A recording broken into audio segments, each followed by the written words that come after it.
Manifesting Money and Much More by Jerry Ratigan. This book is dedicated to problems, issues, people who've driven me crazy and mostly to my own fear. Without them, how could I have gotten this far? I look forward to letting you go with love to. Who is Jerry Ratigan? Jerry is a life coach, speaker, writer, creator of the Manifestation Project and spiritual seeker. Jerry has helped hundreds of people create great lives, improve their relationship with money, and learn to deliberately attract the life that is right for them. You can learn more at www.manifestationproject.com/. I am delighted to introduce Jerry Ratigan's new book, because I believe you'll find that her personal point of view and authentic voice makes real some principles that can all too easily be abstract. Follow her ideas and example, and like her, you can embark on an adventure that brings you results that your heart wants and that gives you far more than you may have expected. Don't miss her insights into the kind of universe we live in, friendly, and helpful, and very, very responsive. For many of us, confirmation that this is so, in a world that is full of too much strife and difficulty, can be one of the best insights you receive. Jerry provides many kinds of support to help make it easier for you to experience the reality and benefits of what she shares with us. This book provides one kind of support. I encourage you to watch for what else she offers, from time to time, so you can experience and have more and more kinds of practical support, some of which will be just right for you. David Burnett. For special thanks go to my sons, Nick and Lee, who give me a great comeback when people ask how I can stand teenagers. But my kids are wonderful. You both make me proud. You make me laugh and you remind me of how incredibly successful I am. If all else were to fail in my life, I would still die an extremely successful woman because I was able to support you both in becoming the amazing young men I see unfolding before my eyes. My great coach, David Burnett. He stuck with me through an incredible roller coaster ride for the last 2 years of my transitioning life. Thanks for being there through all this messy adjustment I've been through, coming back when I needed you and being a rock when I've been a mess. My wonderful friends, Lynn Murphy, Andrea Miksak, Claire Mertz, Barry Levine, Sue Shell, Margot Mastromarchi, Michelle Marks, Gretchen Sunderland, Athena Burke, Alex Steer, Bill Blatter, Shara D. Sorrow, Sue Holdren, Don Warren, Teresa Shukatano, Dee Wall, Rod and Debbie Aldrich, Penny Hill, Randall Hogue, Marcy McLino, Paul Noonan, Joan Oliver, Marcy Perlmutter, Cheryl Richardson, Paul Escardamalia, Stephanie Sicko, Margaret Wineland, the powerful coaching of Drew Russell, my coach Shale Paul, who passed away in 2000, but continues to guide me, the memory of my dad,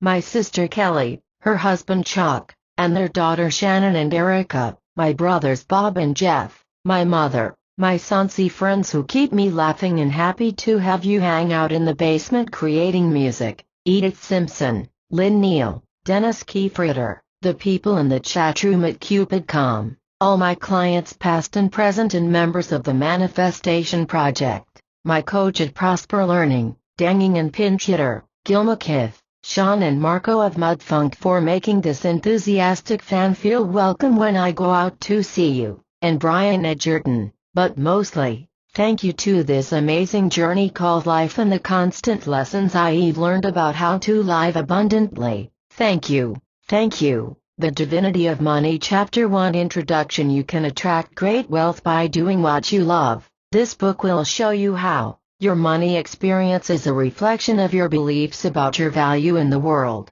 Your experience of wealth tells volumes about how you see yourself. So does it make sense to learn different beliefs? Perhaps you too have fallen into the trap of believing that doing more of what you don't like will bring you what you desire. I invite you to suspend that belief and consider being open to the possibility that there is a better way. What if I could convince you that the hard work philosophy is a lie? Would you like to sidestep the ulcers, dyspepsia, heart disease, broken relationships and other stress-induced problems? You can. The universe wants you to have fun, to play, to enjoy abundance, happiness and love. I will show you how. Basic truths. The following principles will be examined using personal experience and exercises. Exclamation point. Positive energy equals attracts positive money experiences. Negative energy equals less life and enjoyment of money. It is all about you. What you focus on gains life. What you resist persists. The exact meaning of these will be woven throughout the book. By the time you are done reading, you will have learned a number of approaches to manifesting the abundance you wish to have in your life. Money and the law of attraction. Money has been called congealed energy. It is a means of exchange that flows from one to another. By holding it too tightly out of fear or ignoring its lessons, we cheat ourselves of its gift, which is to enrich our lives. Unfortunately, for too many it becomes the primary focus and leads away from true prosperity. Many people forget to enjoy loved ones and the wonders of this world and instead focus on the pursuit of money. Still others allow money to become a source of constant worry and keep them from enjoying the perfection of the present moment. They forget to be grateful for all they have out of fear of some future scarcity. Ideally, money should flow out of generosity and love to ourselves and others. It is our servant in achieving our vision in life. This book is meant as an introduction to the law of attraction,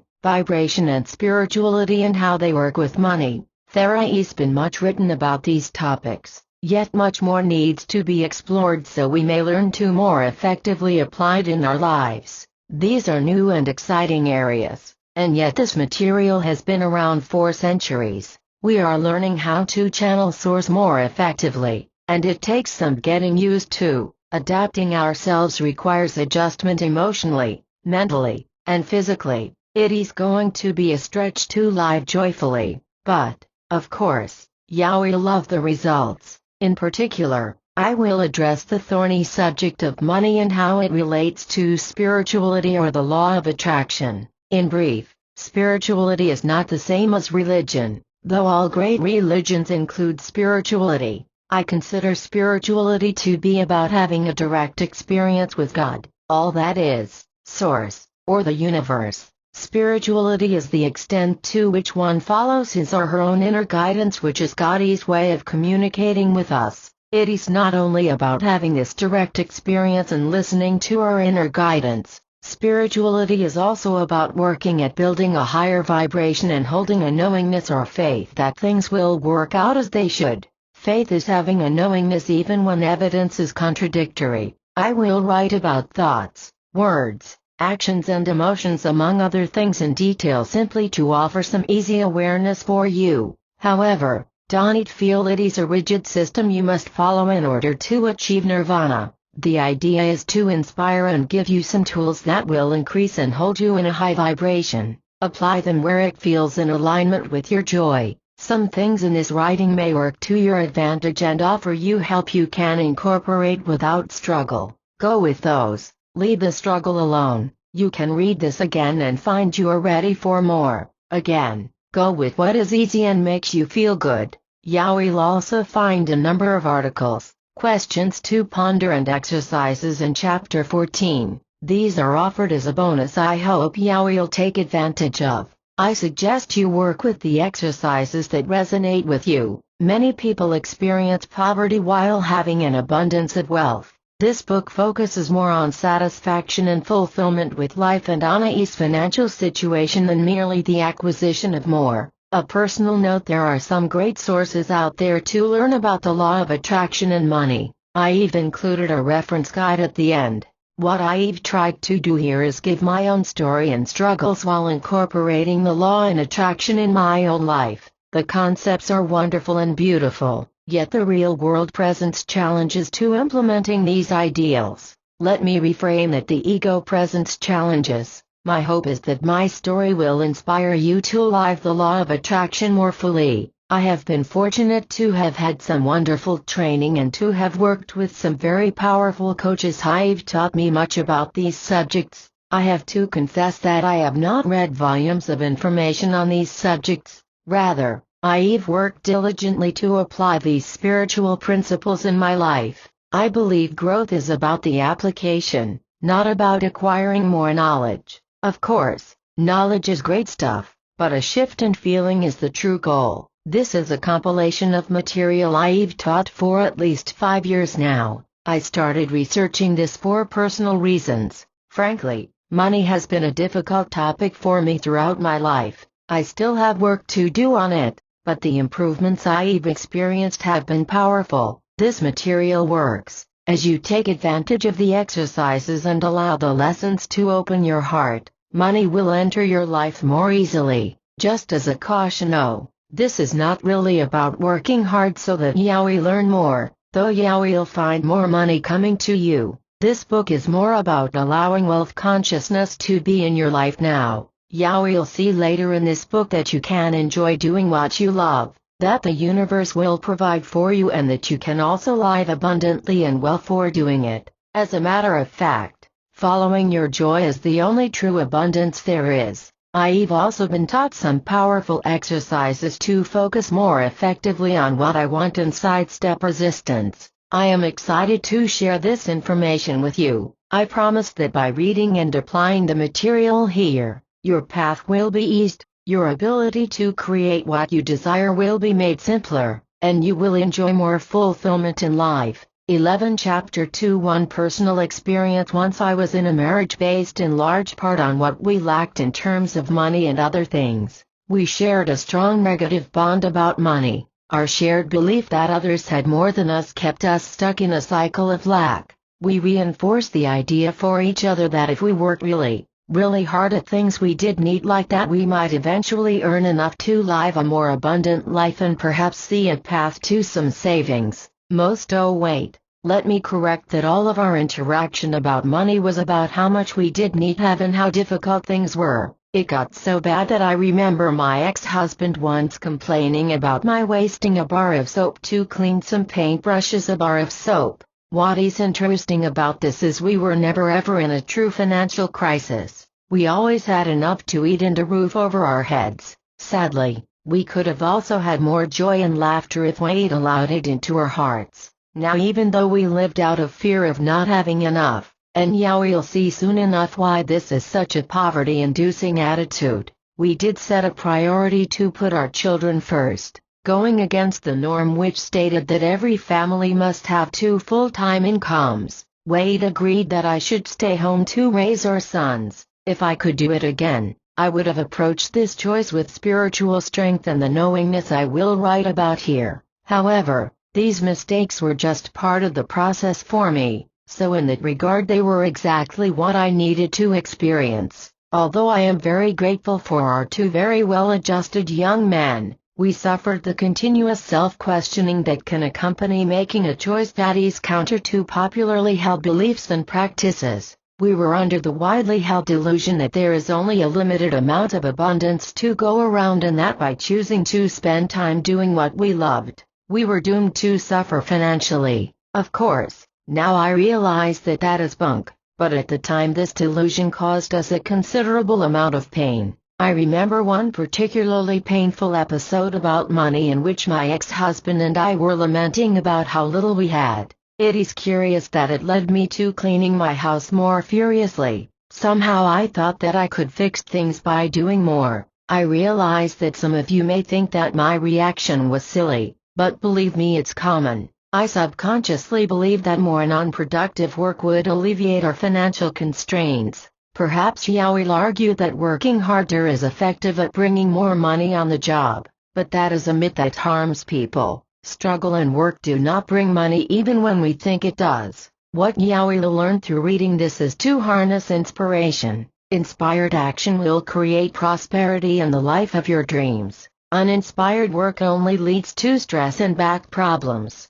Looking back, I see that it was the mentality we held, and not our choice to focus on our children, that created the financial scarcity we experienced. I was always second-guessing myself, feeling jealous of what others had and thinking that perhaps I should have done this or that differently, or somehow I could fix it or make it better if only. Let us move forward to shift your perspective before you suffer one more moment of struggle. By using the techniques here you can. 13 Chapter 3 The Law of Attraction. When I was in college, I remember making a casual comment to a very practical and cynical friend that when I knew I could afford something, I would find a way. Looking back, I realized that was a huge mistake because he responded by shooting down that theory, and being so wobbly in my belief system, I allowed his doubt to pierce my faith. Now I wish I had had the guts to maintain my own conviction because I was onto something important. So one aspect of being able to manifest is to go against the crowd and follow your own intuition. It took me many years to get that. I hope you get it more quickly than I. The law of attraction. The law of attraction has been taught by spiritual teachers for centuries and states that like attracts like. What you know, expect and believe in your heart becomes the truth for you. Have you ever had the experience of finding the money for something simply because it was important? At one moment, you could not fathom having enough to pay your basic bills, and then something occurred that made you have the money. For example, people donated much more money than they ever imagined they could afford after the events of September 11th. Similarly, most of us find the resources for emergencies like traveling to see a dying relative or to help a loved one in crisis. Because the crisis forces us to see beyond our own habitual limits, the money is found. Abundance adrenaline. Everyone has heard about the phenomenon caused by being thrown into an emergency without time to think. There are plenty of stories like the tiny woman who finds the strength to lift a car off her child. Well, we have all experienced abundance adrenaline. We temporarily forget our limiting beliefs and become mighty in our ability to attract abundance. What if we could access the power to manifest abundance more effectively or without having to wait for an emergency or horrible tragedy like September 11th? The power to deliberately create as opposed to reacting to crisis is within us all. Abundance adrenaline illustrates the point perfectly. Unfortunately, we just tend to go back to our limiting habits and belief systems and settle for what our history tells us is our reality. But that does not need to be your reality. You have the power to choose. 14. Think, believe, feel. One great way to choose is to learn how the rich think. Surely you have heard that the rich get richer and the poor get poorer. Well, rich people are thinking rich thoughts and know how to be rich, and poor people are thinking poor thoughts and know how to be poor. I am not saying we should look down on anyone for having had some difficult circumstances. It is true that our system provides an unfair distribution of advantages, yet at the same time, there is enough wealth in this world for everyone to live opulently. This is a paradox, I admit, but the universe is reflecting our beliefs on a systems level as well as individually. So while those born into wealth have the advantage of having learned how to be rich, those of us born into the middle classes or poverty have the advantage of knowing what it feels like to lack. This may not sound like an advantage, but it actually is. How else can one know true happiness without having known its opposite? How else can one know what wealth truly is without having gone without? So not only is this an advantage in that it helps those who succeed from nothing appreciate their success, but it offers even more. Without the impetus to move out of a mediocre financial situation, one may never learn to appreciate its opposite and fully embrace fulfillment. In order to manifest wealth, one must learn how to feel fulfilled first. Feeling is one of the steps to manifesting you will learn about later in this chapter and in the chapter on techniques for shifting. I am guessing you would not only like to be wealthy, but along with that, feel the fulfillment that goes along with knowing all is right with the world. You will learn to have them both. Makes you feel a little sad for those who are born wealthy, then right, okay, perhaps that is a bit of a stretch for you, but stay with me. Yet it is true that many of us have a more difficult time manifesting wealth due to our conditioning. But by now you are starting to realize that this is not the end of the story. The good news is that our wealth is ultimately not about external circumstance. It is a reflection of internal programming,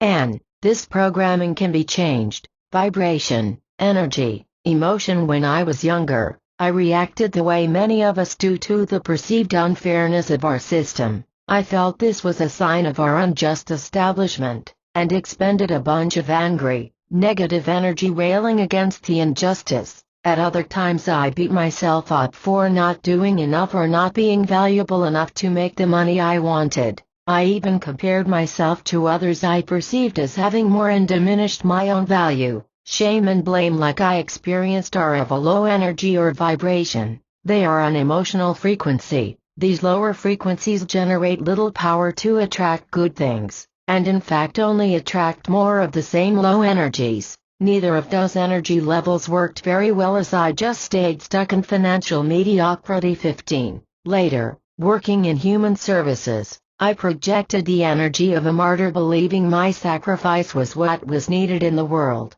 By accepting less, I would somehow allow others to have more. Of course, what I got was less. Fortunately, books and teachers appear to help me reshape my experience. Now I know enough to choose something other than blame or personal shame. Through my study, I've learned to be much more deliberate about my energy. If I can manifest wealth with the background I had, you can too. I've learned that the universe is infinitely abundant and expansive and wants us all to accept light and wealth. That is our work. Our own joy and abundance is how we heal others. I will be using energy, vibration and emotion somewhat interchangeably here. Place high importance on these. Energy, vibration and emotion are your power to create. They are the most valuable resources you have available to you. No matter where you are in your life, you have the power to draw all you desire to you. I have had the privilege of working with a number of people in my coaching practice. I've had almost instantaneous results by becoming aware of a vibration they've had about energy and deliberately changing it.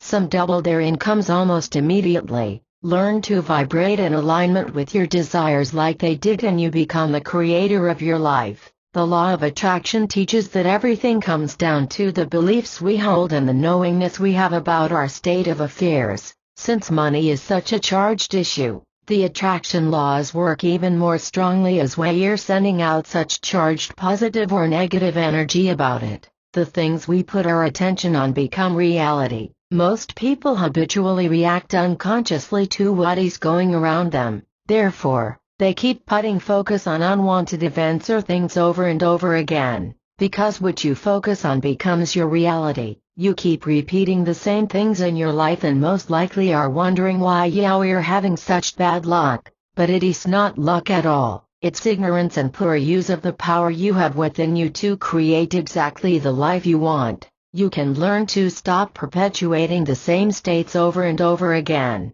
No matter where you are or what your current situation, you can create a great life using the laws of attraction. 16. The 4 steps to manifesting. In my coaching work with individuals and in my program, The Manifestation Project, I have created 4 steps to help people remember how to work with their internal power to access the law of attraction more easily. These are: Step 1. Recognize, accept and be with what is not working. By learning to observe ourselves and our lives without judgment, we set the stage for the kind of personal development that enables us to live brilliantly, blissfully and in alignment with our deepest desires. We can build a capacity to attract all we desire by using current circumstances to learn to vibrate more effectively. Unfortunately, most of us have a habit of blaming external factors for what is happening in our lives. For example, we blame the economy for our sense of lack or the weather for not feeling sunny inside.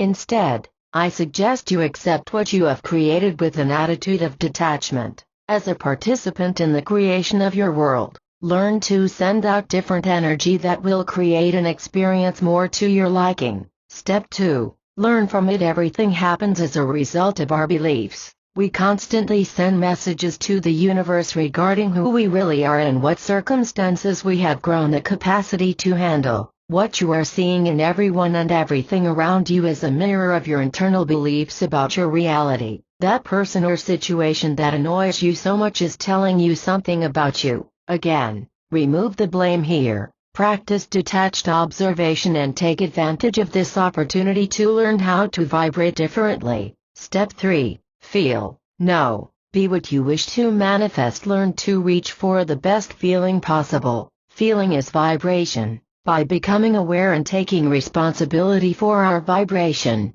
we can learn to more deliberately align ourselves with our highest selves and create exactly what we want. Vibration is your power to attract. Vibration is the feeling you send out. Vibration is emotion. We can learn to feel differently and thus draw what we wish to us. Knowing and being is your faith. Move forward expecting what it is you desire. Be that. Know. Radiate a state of wealth consciousness from every cell in your body. When you see things that appear to be contradictory to what you are working at manifesting, continue to know, what you are seeing are signs, and the things you must address in order to grow into the person who can be what it is you wish to be. Step 4. Accept and play with what shows up. This world is a gigantic playground for us to grow and explore. Lighten up and have fun with all this. There is some idea out there that spiritual growth has to be serious, boring and regimented. This world is filled with wonderful things to enjoy.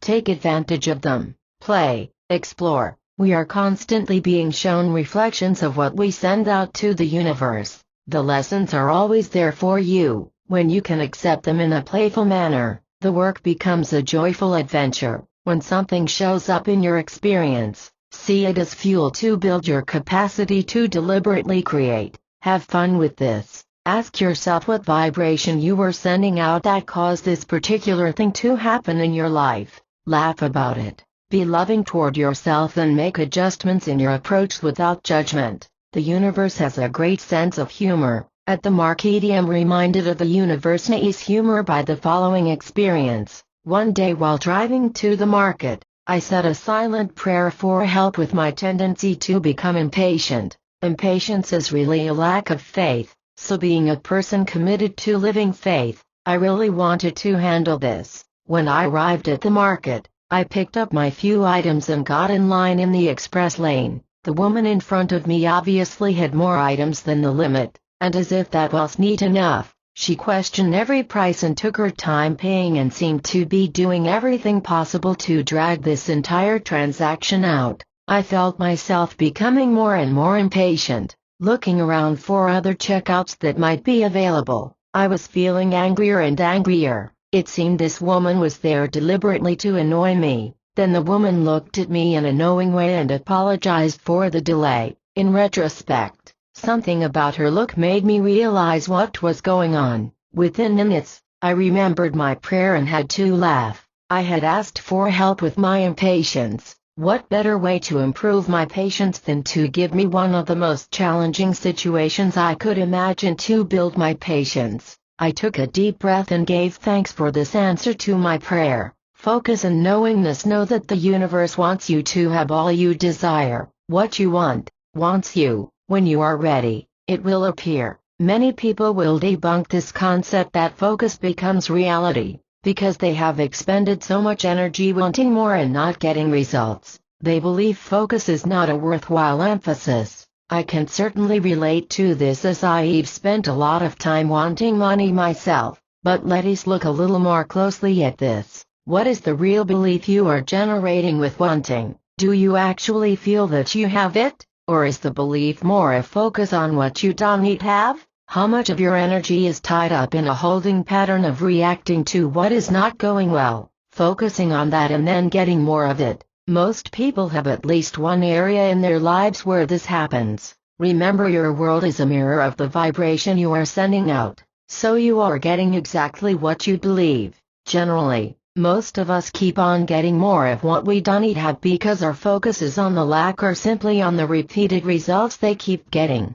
Shift to knowing that abundance is there for you now. Know it, feel it. This world is a gigantic field of possibility. Be grateful. Everything you want is right here now. One way to stay in a high vibration about something that is not currently manifesting is to be in the now. In this moment, nothing is really wrong, is it?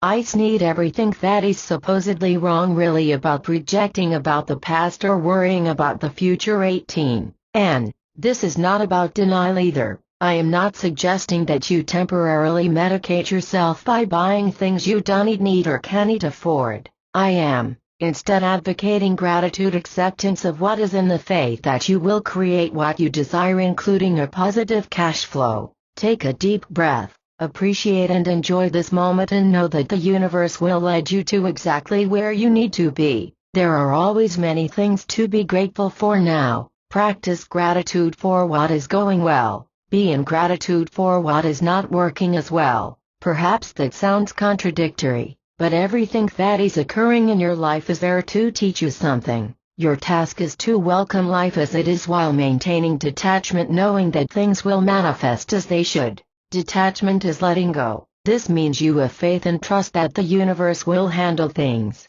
At the present moment, you don't need these things you desire because everything is working perfectly. You never need these things because in this moment everything is handled. You know they will appear when necessary. You know the universe will bring what is perfect. Know that you have all you desire. You do. The universe sends you what you believe. I admit it can feel like a dilemma to know that something is there when it's not. At times it can seem like a cruel paradox to be required to know in your heart that you have it all when in the throes of not having it all. But this is precisely where our power to manifest is. Knowing comes first. Knowing comes before having. Doing is not necessary except from inspiration. Our strength lies in our faith, our being, knowing, feeling, and the expectation that we will learn all we need to create our world. When we forget that, we get into the realm of magic or looking outside ourselves to be saved. This distinction between magic and my own power was made clearer to me through doing affirmations. Affirmations are a popular exercise taught by many great spiritual teachers. Perhaps you are familiar with them. The idea is to write positive present tense statements about what you wish to have. Affirmations build on a belief and are a very good practice when done to build spiritual power, but they can also keep one stuck in a negative pattern when the affirmation is not matched with belief. For years I worked with affirmations and wrote "I am a millionaire, I am a millionaire," over and over again. Well, it was neat working for me. It actually led to my feeling like I was a loser, as it seemed that everyone else was getting results. When I finally put the affirmation work up against the concept that the vibration or feeling is the true power, I realized my true vibration was not that I was a millionaire. I was actually feeling quite differently. I was only emphasizing that I was not anywhere near being a millionaire. If I did need to have the feeling someplace inside me that could connect with that thought and have a belief in the truth of it, I would only set myself up for continued failure. In truth, every affirmation I wrote while feeling like it was neat going to work, just kept me away from my goal. It became clear that I needed a foundation to grow a true belief in this. You see, it is pretty much impossible to go from scarcity thinking to wealth consciousness in one jump. I am not saying it is completely impossible, but my point is that I needed to honor how I was feeling and work with that. Affirmations are done to build spiritual strength or faith. As we build spiritual strength, we increase our capacity to turn on good feelings more easily. And good feelings are the stuff that attract. By the way, it is a great idea to eventually build up to feeling and radiating the vibration of peace as often as possible. Peace is the highest vibration. However, one must walk before running. To jump to peace requires a bridge. For most people, building capacity for wealth consciousness comes a little at a time. Peace about money is a high ideal for many that requires a huge foundation, but you can begin now to take the steps to get there, and along the way you will enjoy great results. So instead of an affirmation I could not match vibrationally, I found one I could. I started writing. I generate all the business I need. I generate all the business I need. That felt right to me and like something I could attain. Faith and gratitude. The law of attraction is working all the time. You get what you are, what you vibrate, what you know in your heart to be true. That is why so many of us keep getting the same stuff over and over. We react to current circumstances and think that is what we have to accept. Yet we can learn to deliberately create through the law of attraction. Being, knowing, feeling, and expecting is our power. One simple way to shift into attracting more great stuff into your life and ramping up the power of being, knowing, feeling, and expecting is through gratitude. Appreciate the breath that fills your lungs, the food on your table, everything around you, people and situations. Even when they are not to your liking, they are your creations and have much to teach you. Look at these wonderful things and be in awe of them. No matter how much you've messed up in your life, The universe is always inviting you to participate as a co-creator. We are gods and goddesses. Will you join this new way of being? The best way I can describe it is to have faith. I am not talking about external faith in a doctrine. This is faith in the heart, the feeling. The following quote from Abraham Hicks Ascendant is given says it best. When there is something that you desire and it has not yet manifested, and you cannot yet see the path through which it will manifest, and you are discouraged, then you are forgetting that you are an eternal being and that you never get it done. But when there is a new, unfulfilled desire, and instead of torturing you with its absence,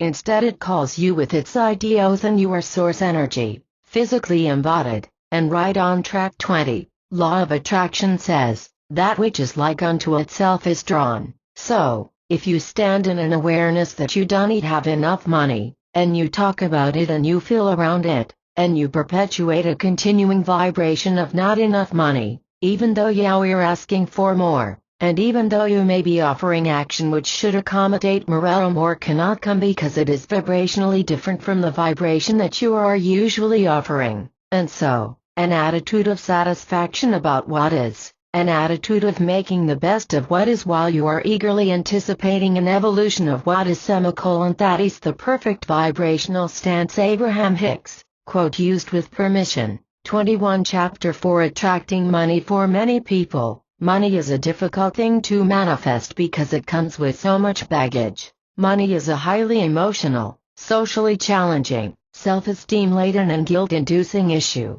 We learn attitudes from our family of origin and from society in general. We crawl into self-imposed corners, create walls, drag our feet and procrastinate when confronted with opportunities to make more. We fall into despair, limit ourselves, brag or become bullies over it. Indeed, it appears that our quality of life and death depend upon money. However, our experience of wealth is not the external we believe it to be. We can learn to live in wealth consciousness and enjoy life fully. No matter where you are, you can create wealth. Whether you have much that cannot seem to hold on to it, or you've always struggled with making enough to make ends meet, you have the power within you to live abundantly. 3 Spiritual approaches to money. First, let's get past the misconceptions about spirituality's relationship to money. People have created some interesting spins on the convergence of spirituality and money consciousness.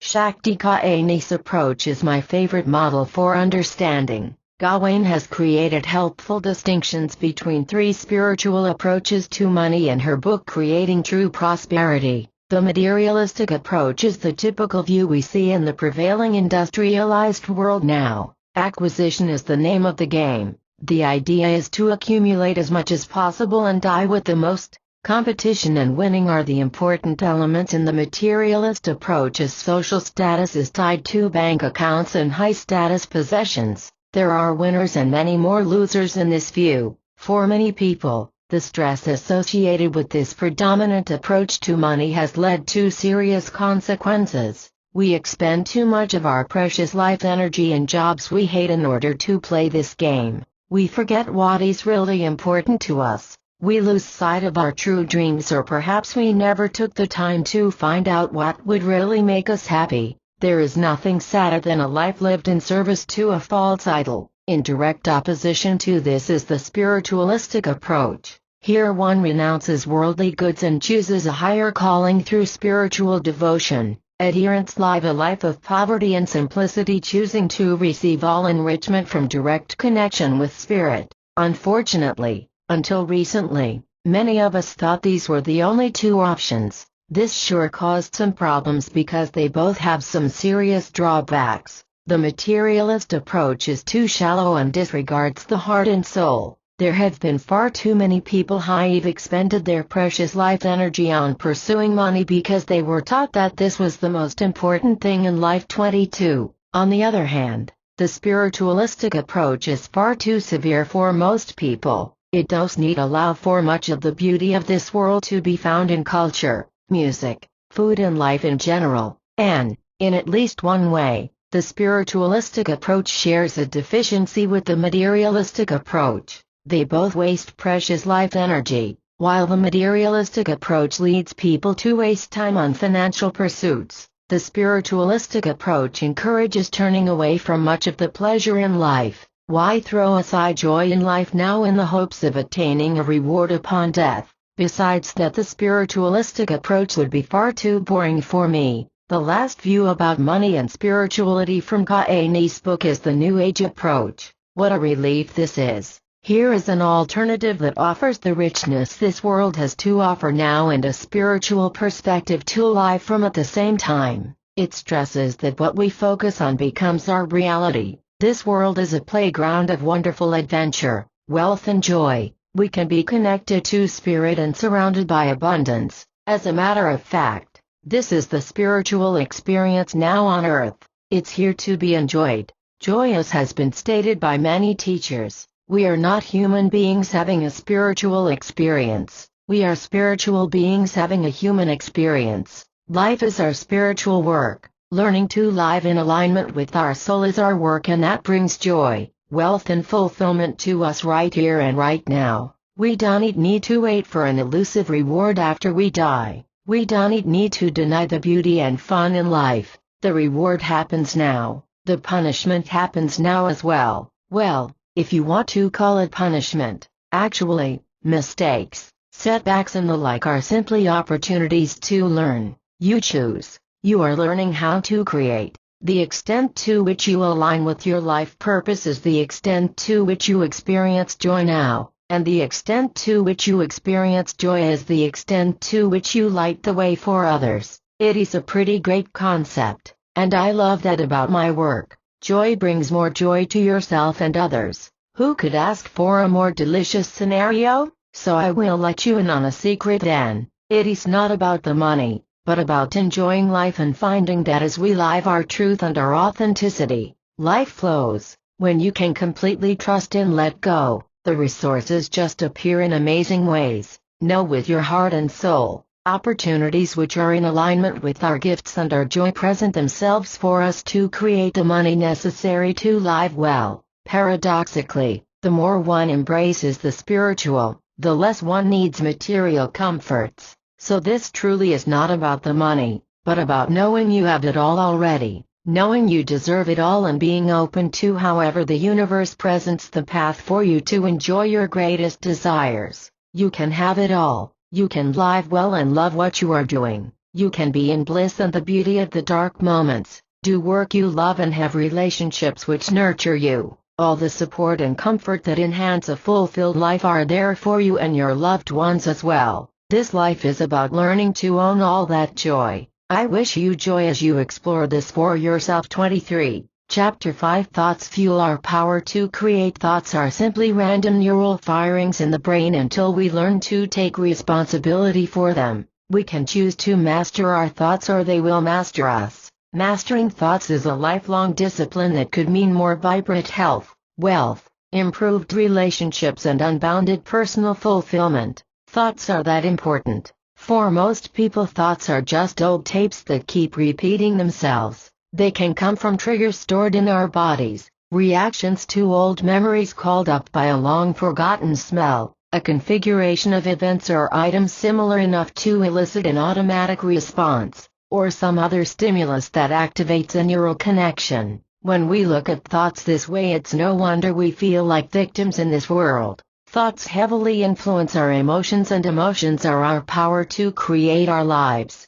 But it is possible to take control of our thoughts and reprogram ourselves for success in any and every area of our lives. In fact, it is imperative to do so. If you wish to become a deliberate creator of your life, be aware of your thoughts and build your capacity to change them. Your power is not in the external world. It starts from within with the thoughts you allow yourself to have. Remember, the rich think rich thoughts and the poor think poor thoughts. And since thoughts produce emotion and emotion is your power, thinking well is an awfully good idea. A light bulb goes on. My first realization about my own negative thought patterns came spontaneously when I recognized I had been spending an inordinate amount of time ruminating over an old abuse I'd suffered. I was regularly feeling bad and even wishing my life away with thoughts about how many years it had been and how much better I'd be if I could just get some more years away from it. I was constantly thinking thoughts like it's been X number of years since he hurt me, I'll be okay someday. I wish I had need been there then, so maybe he will need have done that to me. If only I had need said as if only I had need done that. As you can imagine, my energy was low, my vibration was low and nothing was working well in my life. Thank goodness there are some wonderful resources out there though. Books helped me build strength, counseling helped me heal, coaching taught me about principles like the ones in this book. Coaching also helped me apply the principles in a way that worked for me. I was able to take back control of my obsessive thought patterns. Learning to take responsibility for my thoughts has given me huge amounts of energy. 24. It's great when you are able to independently recognize negative thought patterns, but this is often not the case. More commonly, we need others to raise our awareness of negative patterns. The spotlight shines brighter. Some years ago, I had become so used to complaining about not having money that it was completely unconscious. The habit was so ingrained in me that it never registered as a problem until my coach pointed it out. I'll never forget her telling me that I sounded a little victim. Why? I must say that it was painful to hear that. No one wants to face their tendency to repeat the patterns they learned from their parents.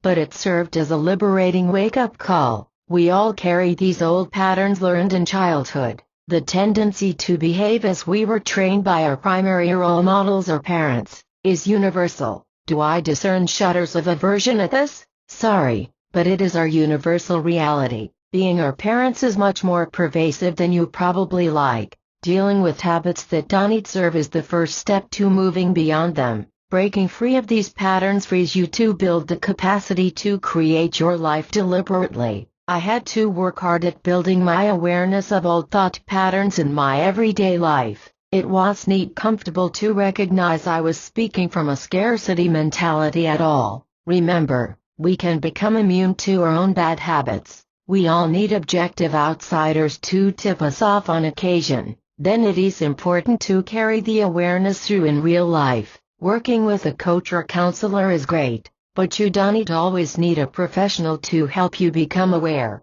I recommend building a support team. Cultivate friendships with people who care about you and who will be honest with you. Ask them what they see you could improve in terms of your wealth consciousness. Do you speak negatively about the possibility of becoming wealthy? Do you sabotage yourself? Do they hear you complaining about the price of things or how much money you make? Other people can provide you with valuable information. The objective awareness game. In addition to outsider feedback, learn to be the objective observer of your own life. Make it a game. The objective awareness game will help you raise consciousness of thoughts and behaviors that you habitually practice. First, identify a general thought or behavior that could benefit from more wealth consciousness. When you have found a specific example of a thought or behavior to be transformed, realize that all you need do is notice it. Be non-judgmental. Send it light. There is no reason to do battle, just observe it.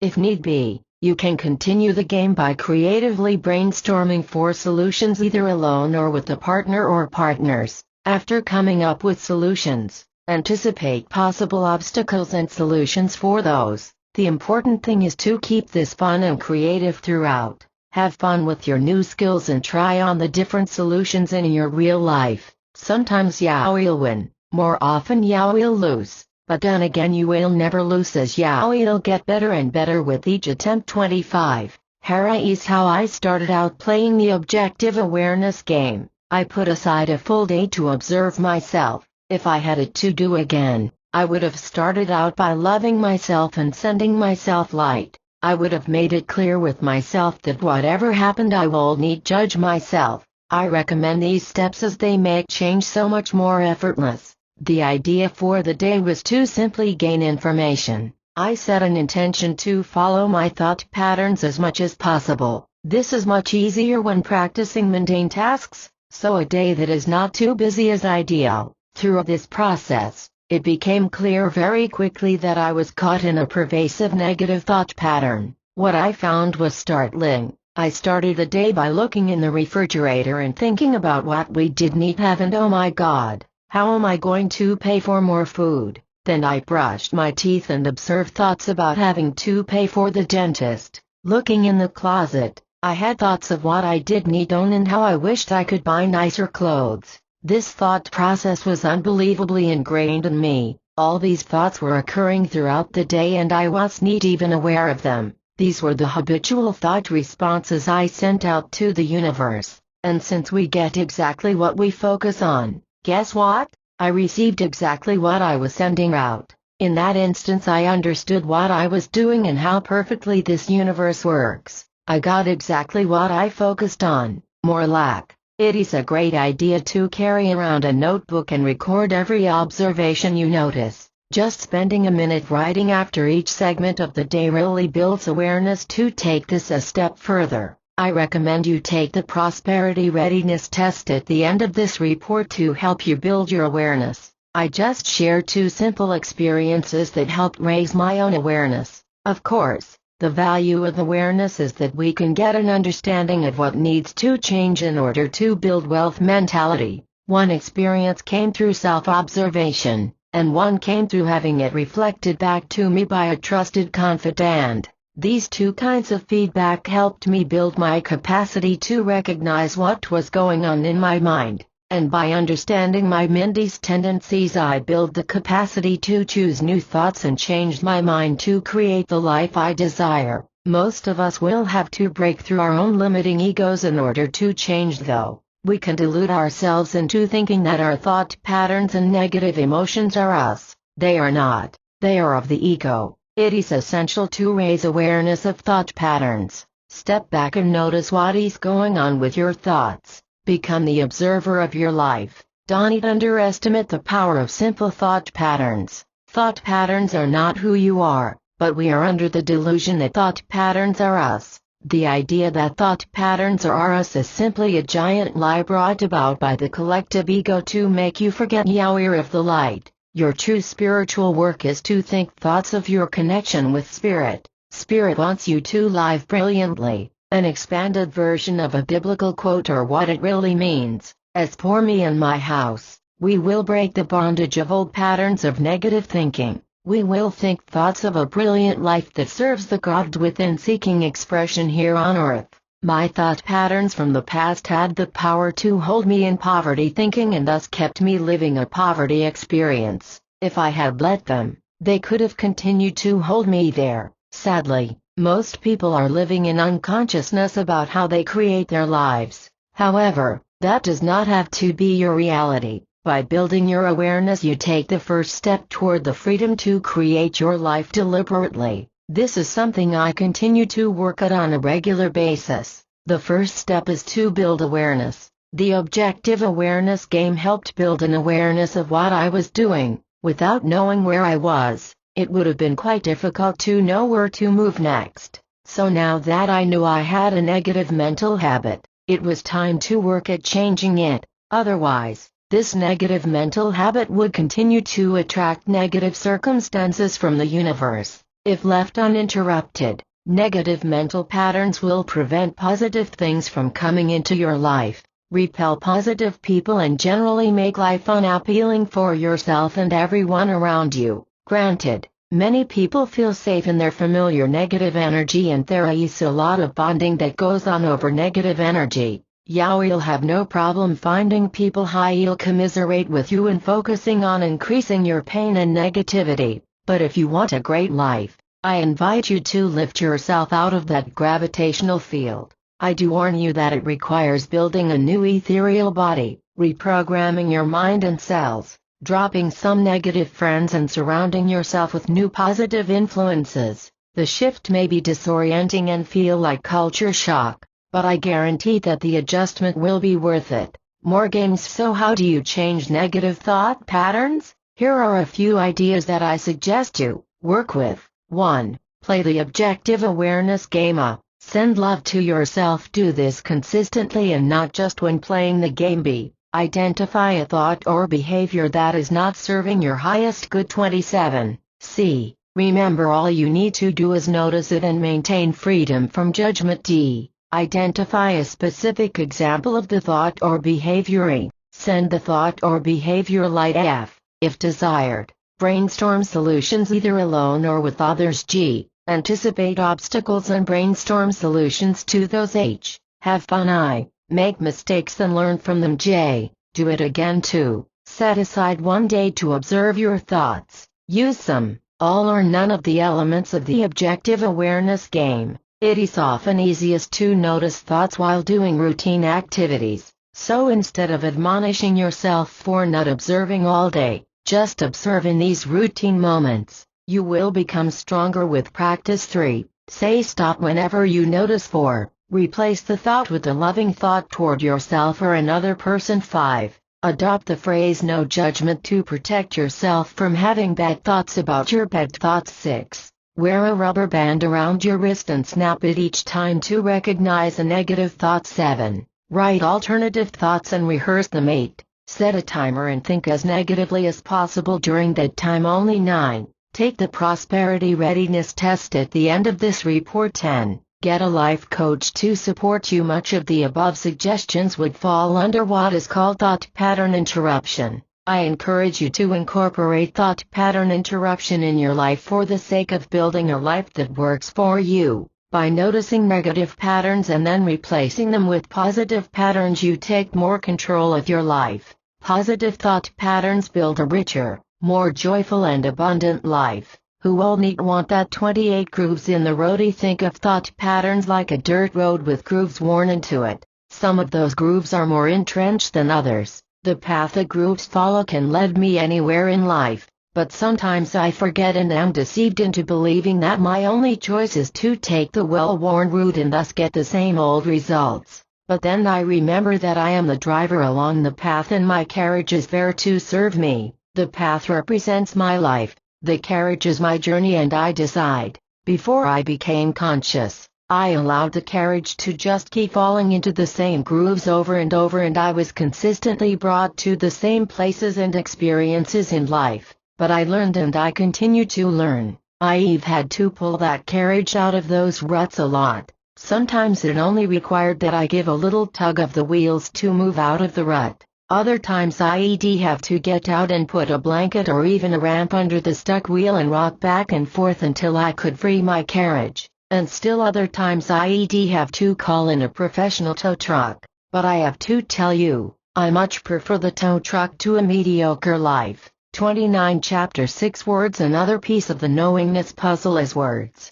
We're often taught to be careful of saying things we'll regret, as if it is only about how it will be perceived by others. But there is much more power to words than this. For many years, I could not speak the name of the person who'd abused me, though the sound of his name may not have had power for others. The act of transferring his name from a thought in my head to a word that passed my lips, gave it too much power over me. Likewise, it was painful to hear his name mentioned. There is still, in fact, some residual pain at hearing it, though it does not control me. In fact, it gives me a sense of assuredness that I've become so much stronger and at peace with myself. By using words, you are bringing the power of your vibration to a whole new level. Notice the difference in how you feel when you say certain words. There is incredible power in them. 2-word exercises. Try the following experiment. Get yourself some paper or a journal and a pen. Find a quiet place where you won't be disturbed for a few moments and sit comfortably. Be with your body and mind as fully as you can. Acquaint yourself again with your body and your mind. Be open to whatever sensations occur for you now. Take a long full breath and exhale fully. Now say the words I am good. How does that make you feel? Write down whatever subtle or not so subtle things you notice. Now say I am bad. What do you notice now? Write down your observations again. Another exercise is to simply note the difference in energy you experience with words. What do you notice about how your energy is affected when saying these words or phrases? Exclamation mark. Power, strength, war, dispute, lighten up, relax, peace, hostility, mother, father, exclamation mark, male, female, husband, Wife, how do each of these words makes you feel? Where do you feel it in your body? What images come to mind? How would you rate these words on a scale from 1 to 10 regarding their ability to make you feel good? Let yourself be light. One phrase that I find extremely powerful is lighten up. I feel the power of this immediately. It seems to cast out the demons of negative thought very well for me. I was always attracted to the Christmas song Have Yourself a Merry Little Christmas. Let yourself be light. Even before I had any awareness of the power of words, that phrase attracted me on some level. Check in with yourself right now and notice how it makes you feel to use the words lighten up and let yourself be light. Words that make you feel good are your nourishment, your power to attract all your desire. Write them, say them, sing them, read them. Heavy words. See, remember as a child having a strong negative experience of the power of words. Though the details are vague for me, the feeling was so strong it felt like I had committed violence. Simply put, I remember sitting at my grandmother's home. A male relative a few years older was sitting there with me on the couch. I have no memory of the disagreement we had or even if we had a disagreement, but I said the words, "I wish you were dead." I know I felt anger when I said it, but upon saying those words, I felt the most horrible sense of shame that those words came from my mouth. I know he felt bad too as he began biting his nails. Now I am not saying that a child can so simply affect an author's life or death, but the words did feel like I had done something horrible, and, in fact, what I had done was begin the steps toward a manifestation that neither of us wanted. That is how most of us spend our lives, in complete ignorance of the power of our words and how they begin to create. I never knew what to do about that, and so I pushed it aside. Looking back, I wish I had access to some help for that incident, but none was available at the time. Using those words had a negative effect on both of us. The words tore into his soul and I felt it, and it tore into mine. This is the first time I have ever written or spoken of that incident in my life, and I hope that by doing this I am sending light to the soul of my relative who has since passed away. Awareness of words. Throughout this book I seek to help you build awareness in all areas of your life. Your awareness is your strength. By becoming aware of what you habitually say, you can stop yourself from saying words with little or negative power and use more positive language. Make it a habit to always find the most positive way to say things. Your words have incredible power, so use them to create abundance. Try changing "I don't make enough money" to "buy that" to "I am open to finding ways to buy that." Change "this is too expensive" to "when I am ready I'll consider buying something like this." These are subtle differences, but the feeling behind the words is more empowering. The words will reach back and influence your thoughts and reach forward and affect your actions in a positive way. Do you see how this shift will make you feel like you have choice and control over your money? And notice that feeling or emotion is one of the aspects of enhancing knowingness as well. So by strengthening words we strengthen positive emotion. You always have the choice to speak words of wealth or words of poverty. This does not mean you ever have to lie. I am not advocating telling people you own a Porsche if you do not, but you can speak of the wonderful things you have and match those words with conviction from your heart. Those who live and speak gratitude attract more opportunity. Speak from your wealth and know that it will build. Speak from knowingness that things will work out for you. Choose words that say you are wealth, love and joy. You are truth spoken. As I alluded to earlier, many years ago, in my early teens I'd been taken advantage of by an older boy. I had allowed myself to be victimized and this affected me for years. I never said anything to him about it, and like the child that I was, I assumed something magical would happen to change him or the situation. I had not yet learned I needed to speak up for myself. My opportunity came one evening some years later when I was about 19 years old. I was out at a popular nightclub with some friends and a man grabbed my arm and pulled me over to him. I was surprised to see that it was this abuser from my past. Being a little happy from the drink and atmosphere, I forgot about the abuse and was delighted to see him. He immediately started the lines in seduction, and I stepped back and said, "You know, I remember Howard said that I would never find another lover as great as you. Well, I gotta tell ya, having been out in the world I've realized, you weren't eat anything. All the while I had a big smile on my face. His face dropped. I don't remember what else was said, but I walked away with a huge positive shift in energy. I said what I needed to say. The negative energy left my body and I was free. It was about much more than words too. It was about letting it go and not caring what he thought. I spoke my truth without the need to change him at all. I was free. The energy of words from vocabulary, spoken with confidence, to allowing the words to pass freely through our throats and out completely through our lips without holding back our expression. We tell people much about ourselves through our words. Have you known people who shut down their words? A lack of confidence is often mimicked through speech. How about people who hold themselves back from speaking their truth? Blockages occur in our energy systems when we ignore our need to speak. The universe seeks to express itself through you. When you ignore the flow seeking to move with you and through you, you shut down your power to attract abundance. This blockage of energy affects many other areas in life beyond just money. So many people stifle their words for fear of losing a job, for fear of not fitting in, or because they feel they don't know as much as others. It is an unfortunate reality that many, perhaps most, institutions discourage differences of opinion by not allowing people the chance to speak their words. It is common for leadership to claim to allow people the chance to speak, yet at the same time there is too often an underlying culture of fear and conformity. However, this is not entirely the organization's doing, for the fear resides in the hearts of members as well. How sad that we have been conditioned to repress our truth, and that we are also guilty of repressing others' truth in service to bureaucracy. When people do not speak their truth, they bottle up negative energy and it wreaks havoc on their physical bodies,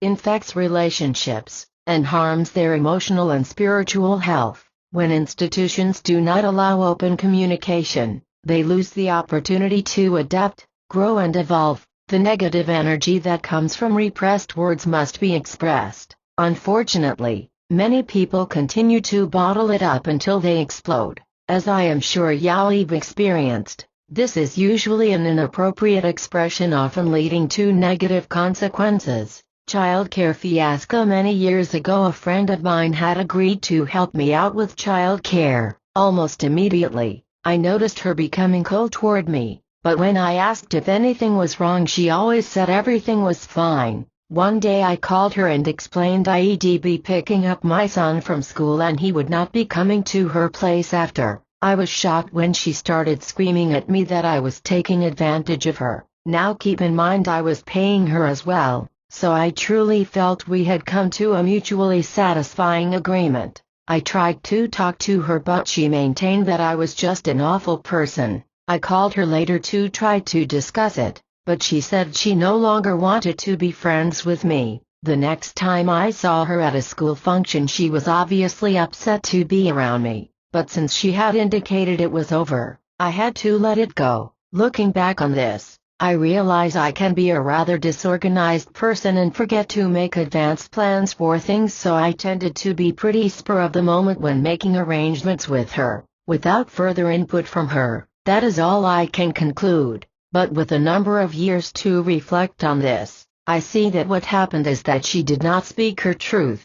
It is likely that she never wanted to watch my son in the first place, but instead of telling me, she allowed a minor misunderstanding to build up to a point of exploding and losing a friendship. 33. How many times have you exploded at someone when you really should have expressed your concern? Or have you been on the receiving end of an emotional explosion, accusing you of deliberately disregarding their feelings, hurting you in some way, or being rude somehow? These usually come with no warning. The person did not speak what they needed to, repressed it and exploded. As I am sure you'll recognize, that is not such a great thing for relationships. The power of journaling. Negative emotions affect many aspects of our lives, so it is important to clear them up. But sometimes finding appropriate verbal expression is difficult. Writing the words may be the answer. I often recommend that clients allow free expression of the written word through journaling. When feeling negative emotions, try the following.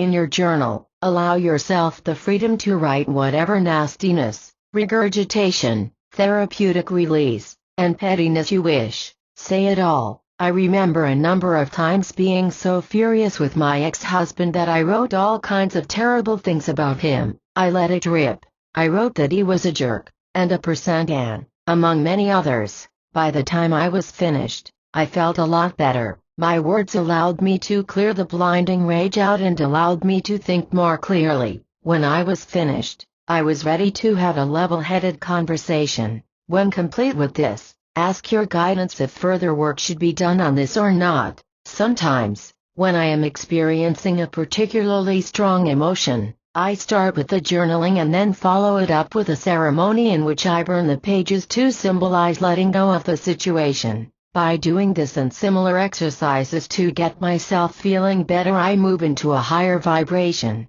After all, your life energy is all you have and is the fuel you need to attract wealth. The sound of Vahan selling the house. I'd like to close this section with an attraction success story of my own. This is about sounds, which are the basis of words. Sounds have vibrational frequencies that attract. That is one good reason to be mindful of your words as well. Using sound, and in particular, something called japa meditation, I was able to manifest the sale of an unmarketable house. I used Wayne Diary's audio program Meditations for Manifesting, which includes a full description of the program. Briefly, the sound of A is universally used for pleasure in all languages, and, of course, feeling good and pleasurable and associating that with your desire attracts that which you desire to you. The sound A is also found in every word for God, Buddha, Brahma, Jesus first. I'd like to take you through a brief history of my seemingly impossible house problem and how I accessed the law of attraction to lift myself out of it. Years ago, my ex-husband and I purchased a home we could barely afford in the school district we wanted and moved in with our 10-month-old son. It was on a major highway, situated on a hill with no access to sidewalks. It was cute and served our needs at the time, but we knew we didn't want to stay there. 34. The reason we bought it was because the prevailing wisdom said that buying a home was very important before the prices made the purchase prohibitive. We certainly didn't want to be closed out of home ownership, and all the experts said we'd need to run right out to get a home before it was too late. At the time I was not turned on to the issues associated with acting out of fear, but I later learned the place needed a lot of work. Of course, we did our best to make it livable. My ex-husband put exorbitant amounts of labor into the place while I did what I could. I did some painting and landscaping while raising our first and then second young sons, but we hated the location. It was situated on a rock. The soil was all slate. The windows got dirty very easily from all the trucks zooming by, and the road was so noisy that having a conversation in the yard was a struggle. We found out the hard way how easy it is to be burned by putting blind trust in experts. Almost immediately after we moved in, the housing market dropped. As if that was neat enough, we found out we didn't own the front yard. Apparently, our lawyer hadn't bothered to check the survey, which clearly showed that the Stata East property ran from under the eaves of the house, encompassed the front yard and out to the street. And it gets worse. That front yard, which belonged to the state of New York, contained our dry well and septic. This was an unmarketable property and truly a nightmare for us. Since our lawyer had mismanaged our transaction, we were stuck. I called many lawyers, but none would even consider going after another lawyer. Apparently, we had no case against the previous owners either. We tried to sell, but realtors were at a loss. They would look at our place, make some promises about being able to sell it, and disappear. We were told it was unmarketable. Occasionally a lawyer told us he could help too, but then eventually didn't return our calls. This went on for years between the ups and downs of everyday living. Fortunately, I became more aware that what I was feeling affected my life.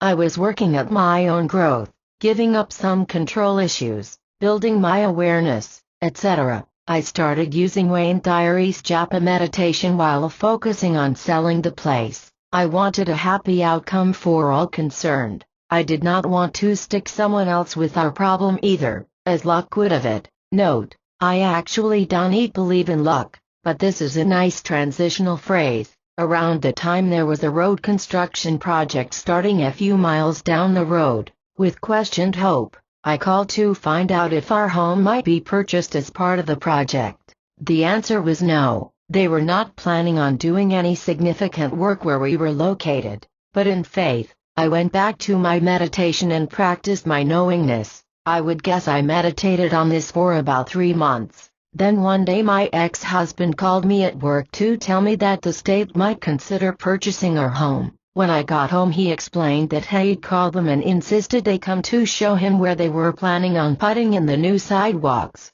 He showed them where our septic system was and explained that they may be causing our home to be uninhabitable. Well, they purchased our home, and we ended up with more money than would have been possible even if we'd successfully went through a real estate agent. Plus, the extra that we put down on our new home helped me make a successful financial transition into being single a few years later. To make this long story short, we lived in this unmarketable house for 14 years with no foreseeable way out. I meditated with sound for 3 months and we were able to sell the house. I use this meditation tape on and off to this day. So speak your truth, speak positively, and meditate using the sound of Ah. All it requires is emanating the sound of Ah while feeling what you wish to manifest. Move it through your body from the sex chakra up through the body and out the third eye. If you would like a great guide, check out Wayne Diary's program Meditations for Manifesting 36 Chapter 7 Believing you deserve wealth makes it possible.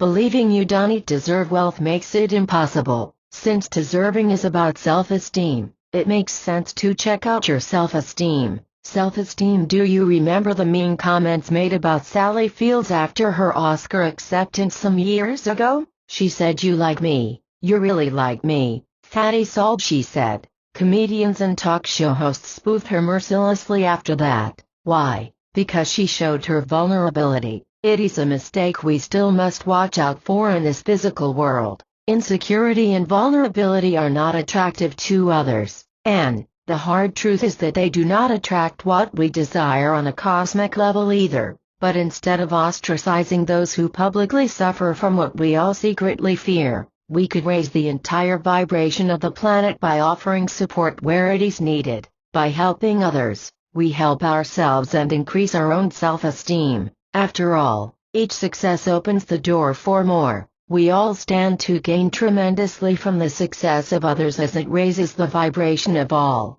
We're not supposed to admit we feel insecure because it would shine light on the truth for all of us. Yet recognizing it, loving ourselves totally and completely with all of our faults is essential to channel the light of the universe. Most of us experience some form of low esteem due to separation from light. We are often compelled to behave as either victims or aggressors. Look at how children prey on the weaker among them. Adults are often not so different really. We just cover it up better. It is really just ego acting up. We hold on to these ideas that cause our low self-esteem because of ego. These ideas of separation feel like the only thing we have.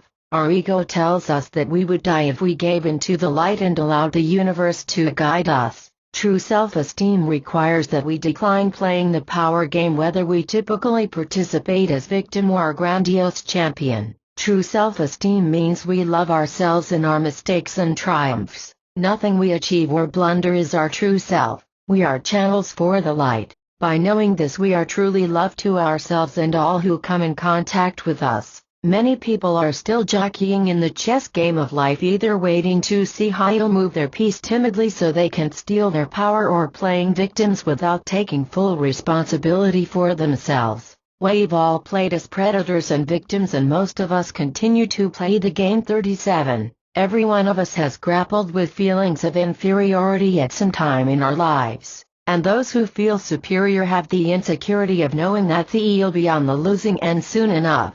The vast majority of adults and children have self-esteem issues. Unfortunately, talking about it and working on it has been frowned upon in recent years. These may be some of the reasons. 1. Self-esteem has been confused with confidence. See below. 2. Self-esteem has been confused with arrogance. which is really poor self-esteem. 3. Lots of people say they are confident who are not. 4. We have a tendency to compare ourselves to others. Hint: this is just another ego trick. Shift the words to learn from as opposed to compare. Feeling good about yourself is essential for success. It is the responsibility of every adult to address these concerns for him or herself and to encourage and support the self-esteem of others, especially children. There are many things you can do to help yourself feel great about you. 1. Set strong boundaries. See Boundaries worksheet at the end of this book. 2. Practice awareness regarding your thoughts through journal writing and/or mental awareness. 3.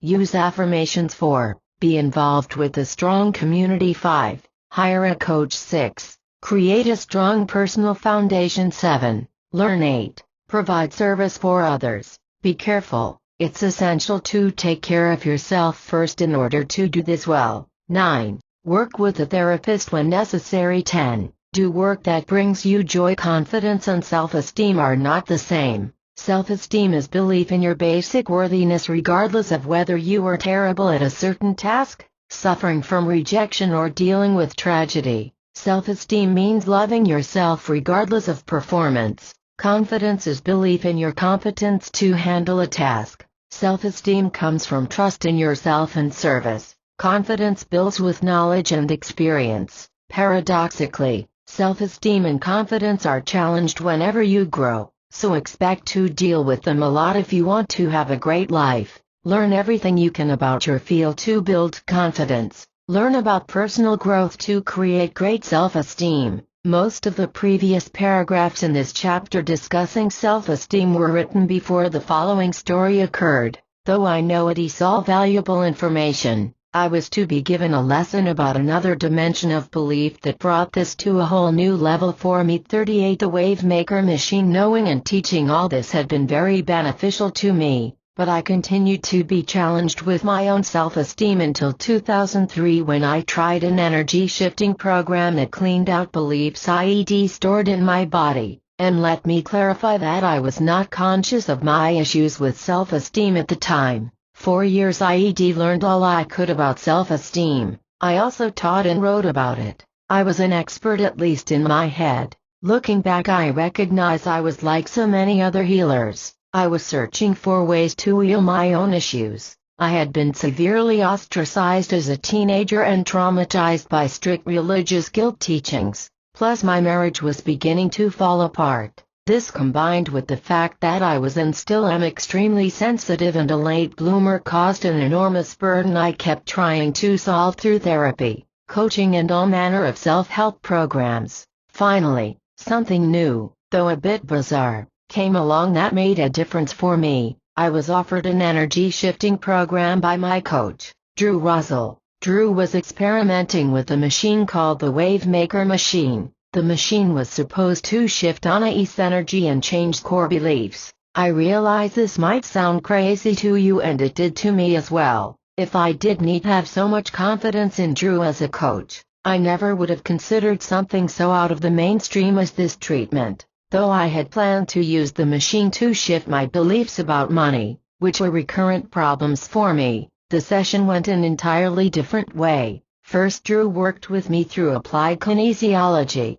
Without getting into too much detail, kinesiology is concerned with energy systems in the body applied through muscle testing. The idea is that the body carries truth which is unhampered by the mind's identification with the ego. So even though my mind wanted to work on my money beliefs, my body's wisdom told us both that I really needed work on my self-esteem. He showed me a machine that was just a little box with a couple of lights and 2 wires with rods at the ends. I was to write a statement of what I wanted based on the kinesiology work. Then I was to hold the rods until the lights stopped flashing. To be honest, I thought the whole situation was completely ridiculous and comical, but because I trusted Drew so much I went ahead with it. There was really nothing much to the machine treatment, and in just a few minutes, we were complete. Drew gave me a bottle of water and told me to drink more when I got home. At first, I felt no change at all.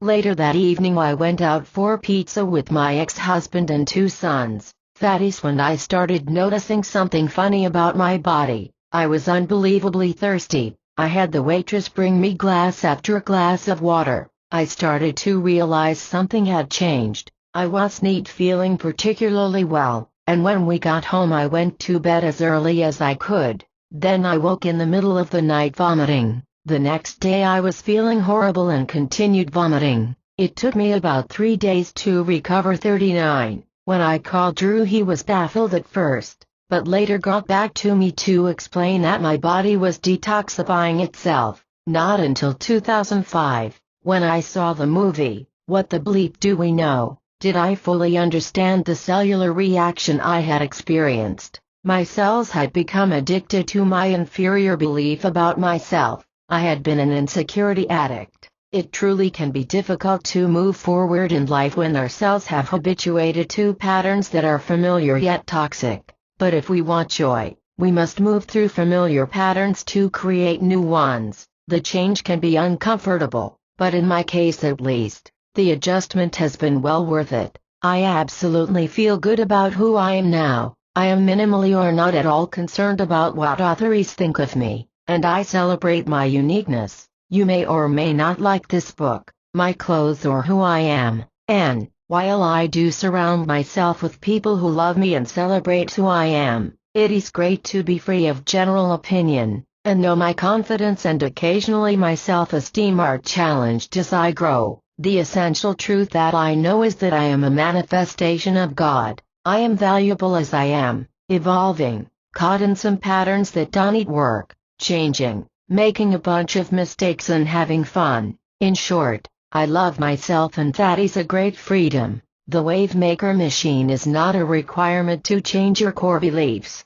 I believe the machine would never have worked for me had I not prepared myself previously. There are other energy shifting treatments that I think are very powerful as well. What is necessary is conscientious growth. By conscientious growth, I mean growth that is deliberately sought. One can seek growth through journaling, books, groups, coaching, and many other ways. See also the meditation on releasing addiction to failure at the end of the book. And growth does not have to be so dramatic as my experience. It can be a gentle, steady progression as well. When it becomes clear that you have a recurring obstacle, it is time to look at the next level of support. See the end of this chapter and the last chapter for ideas. You will get to where you wish to be. Oh, let me amend that you are already there. In case you forgot, the law of attraction teaches that you know and feel what you wish to create. Our deepest beliefs become reality because the universe responds to these and reflects them back to us. Vibration and energy are the truest form of beliefs. And remember, vibration and energy are equivalent to emotion. People can get confused about this because they assume their conscious thoughts are what they truly believe. And yes, conscious thoughts are a symptom of beliefs, and often you don't even need to excavate the origin of the belief if you can build the capacity to change the vibration. We've all heard stories about people who pay tens of thousands of dollars and years in psychotherapy to uncover the hidden memory of some incident that caused them to develop a limiting belief. This can be very valuable information when it is looked at objectively and healed quickly. 40. It can also, unfortunately, become another drama that people move into and identify with. My invitation to you is to simply put this into perspective.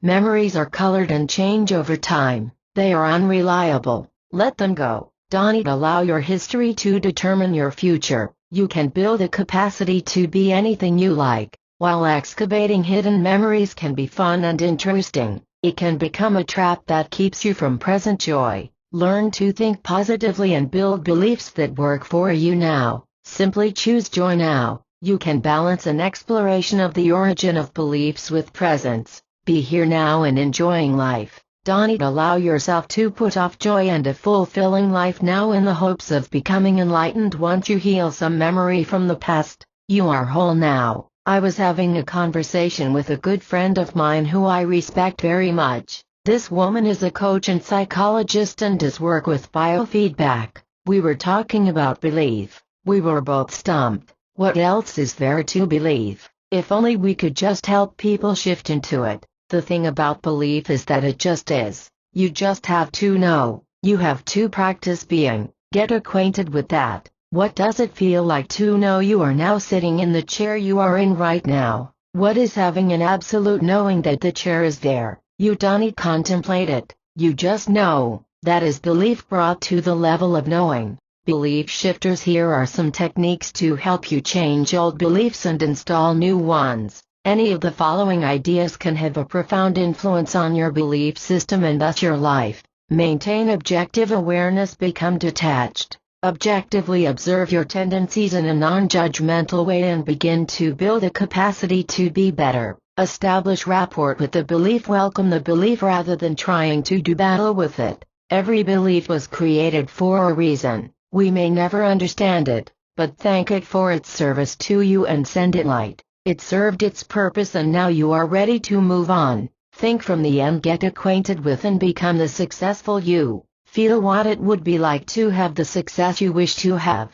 Be that. Ask yourself how you would handle every situation that arises if you were already successful. Then act as if. Take time to check in with yourself regularly and ask that successful you what your beliefs are. Then behave and hold beliefs as if you already are what you wish to be. Learn from others. Look to those you admire for clues when you need ideas. Then try experimenting with these new ideas when they seem right for you. Surround yourself with positive influences. Hang with people who are doing great and learn from them. Have inspiring objects around you. Read inspiration stories. Limit the news and negative people. Enough said. Replace limiting beliefs with positive beliefs. Start a little at a time and build as your capacity for joy increases. See AVR technique below. Read books. There are tons of great books on being positive. Meditate. Make your health a priority. You know about exercise, water and eating right. Seek out and be with positive people.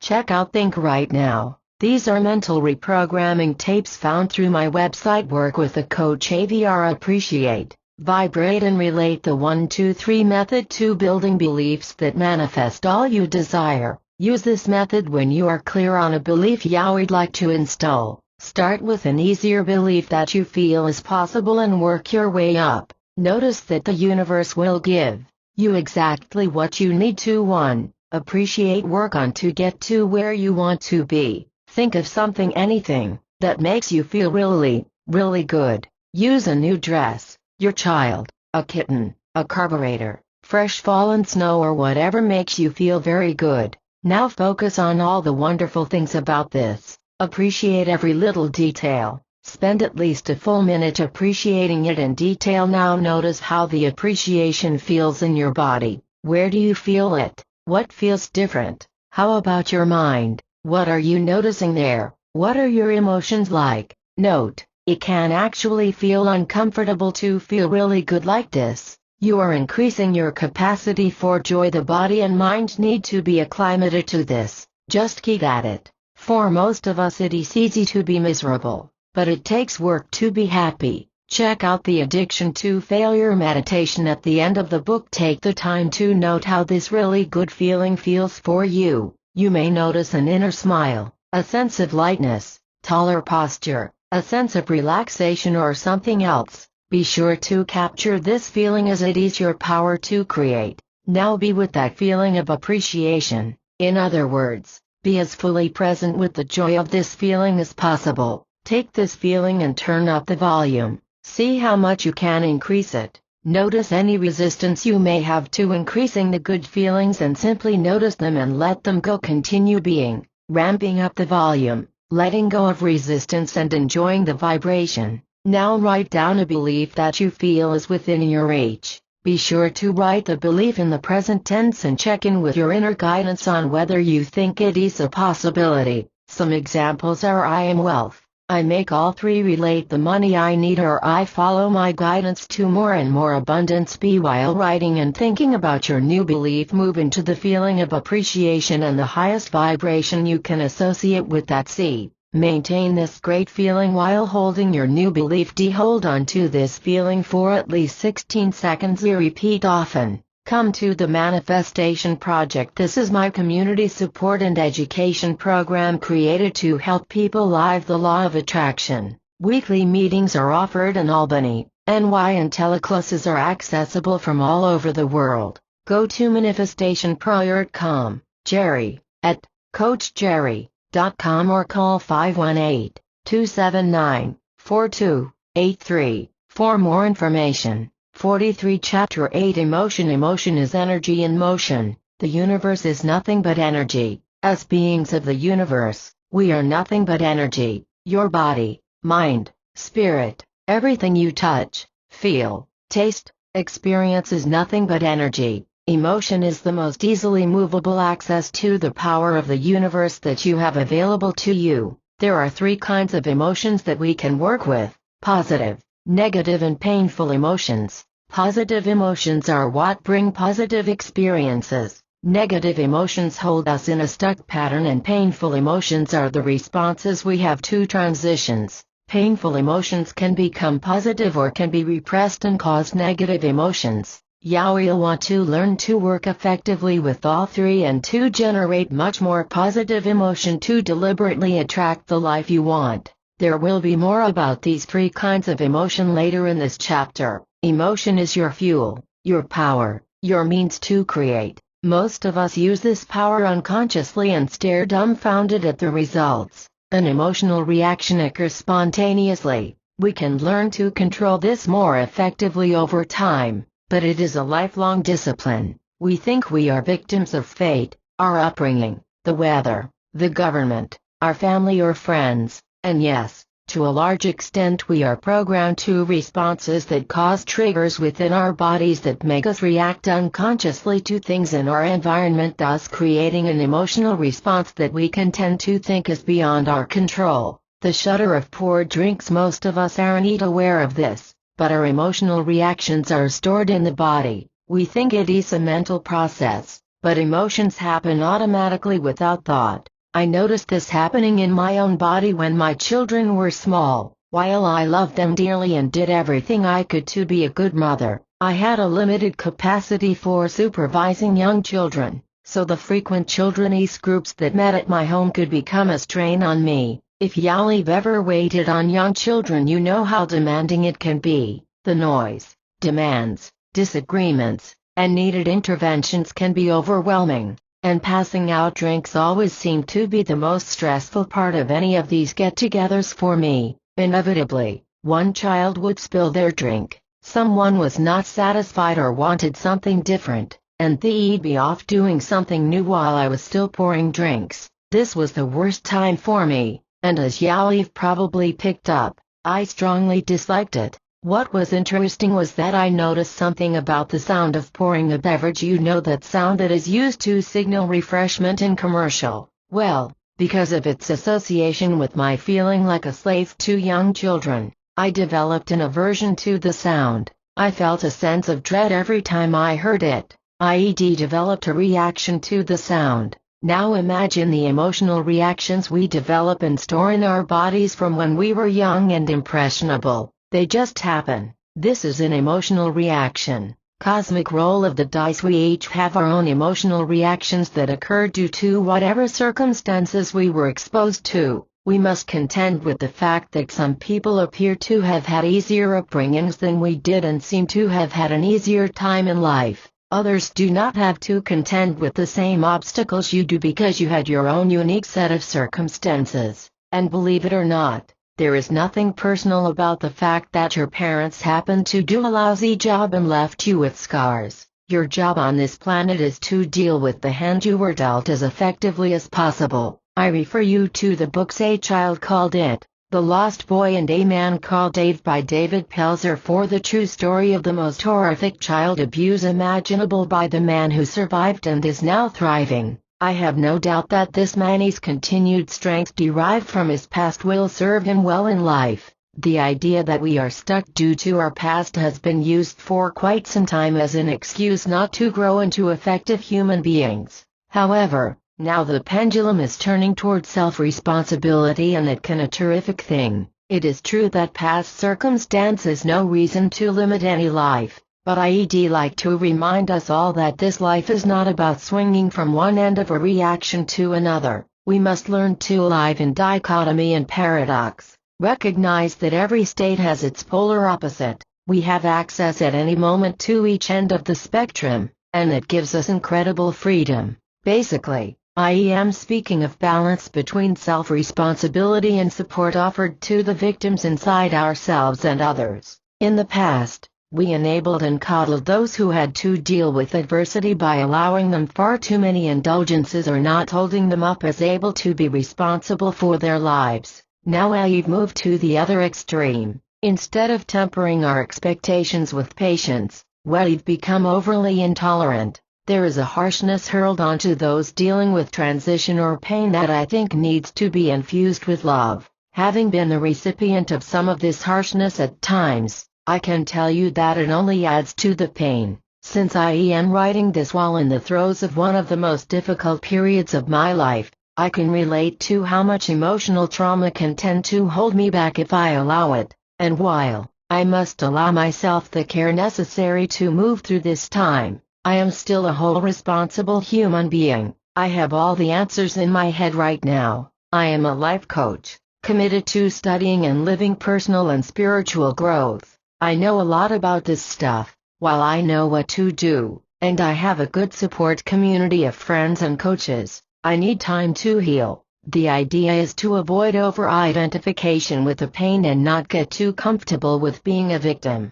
Step back and observe what is going on. Take the time and space necessary to heal. Love yourself. Look in the mirror and tell yourself how much you love yourself and list all the great things about you. Set strong limits with those who would take too much of your time or energy. Don't allow negative people near you. Reach out to positive people and engage in activities that bring you joy. Some of us do have a more difficult time due to current trauma or an abusive past. That is true, yet life goes on, and we have a responsibility to pull our weight too. I simply invite you to love yourself through it all. Loving yourself is the most responsible thing you can do for yourself and for the entire world. Believe this and let this into your heart. Light and love for your unique life. Take a moment now to close your eyes and open your heart to these words. Really open your heart. Imagine the energy opening in your heart to allow light and love to flow through. All the love you could ever want or need is flowing in to fill the hurting places in your heart.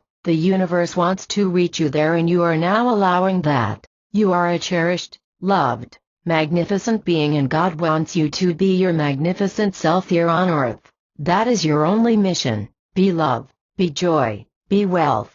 The universe needs you to be your truest and most complete self. With every weakness, every wart, every mistake or sin you've committed, you are still perfect and magnificent. You are love. You who have been abused, neglected or committed abuse yourself, going through tragedy, divorce or death, disaster or illness, you are complete right now in your current state. You need do nothing else. You are perfect as you are. Open your heart to this. Loving yourself is your greatest gift to the world. Wounded child to accomplished adult, learn the difference between building on scars from the past and using them to stay stuck. Rather than presenting scars as badges of courage, think of them as evidence of your strength. They are not who you are, but proof of how far you've come. Talk about them only when working with a healer for your own growth or to help others who would benefit from knowing obstacles can be transcended. In addition to my current transition out of a 24-year marriage, I myself have had to contend with past abuse and ostracism,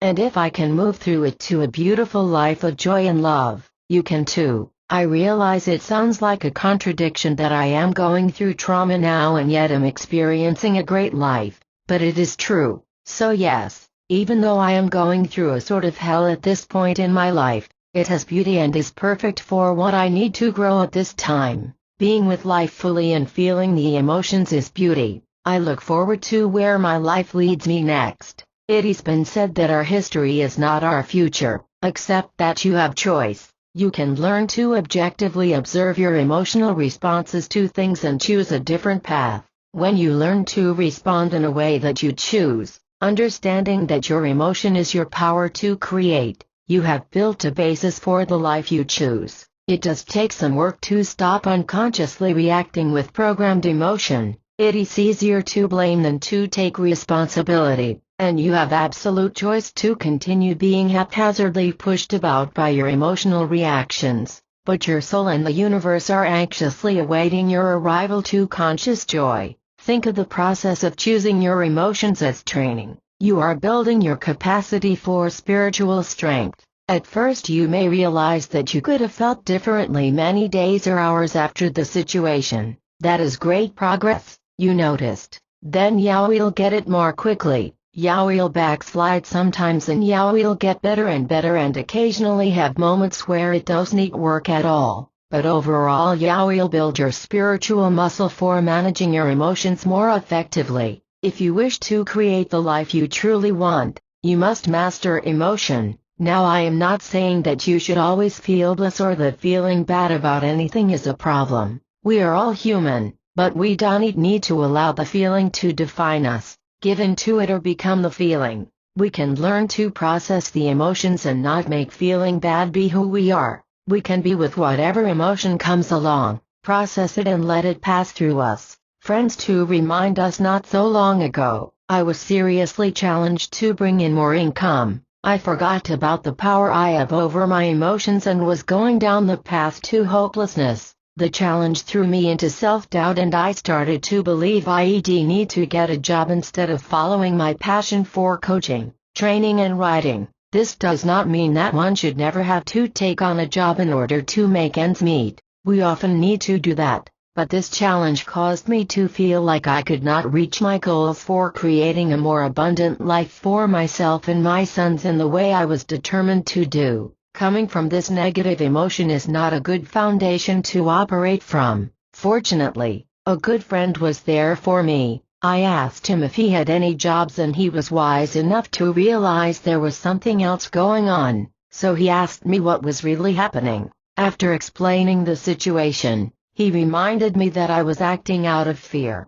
After a great pep talk, I returned to my home office determined to move into more positive emotions and live from the knowingness I talk about here. Later that very day, I received a request to do some work that I love to do and was offered a very nice compensation for it. Though I cannot prove it, I know in my heart that my emotional shift brought that opportunity to me. As a side note, I want to express my deep appreciation for having friends like that. Addiction to negative emotions. Ego and the drama queen. As I suggested earlier about negative emotions, they can be addictive. How many times have you offered to help a friend who pushed you away because they were caught up in their negativity? Though I won't recommend telling a person who's down that they are addicted, I would encourage you to look at yourself when down, for the greatest thing you can do for others is to be a model to them. Telling anybody anything has very limited power. Call up the observer in yourself and watch yourself from a detached perspective.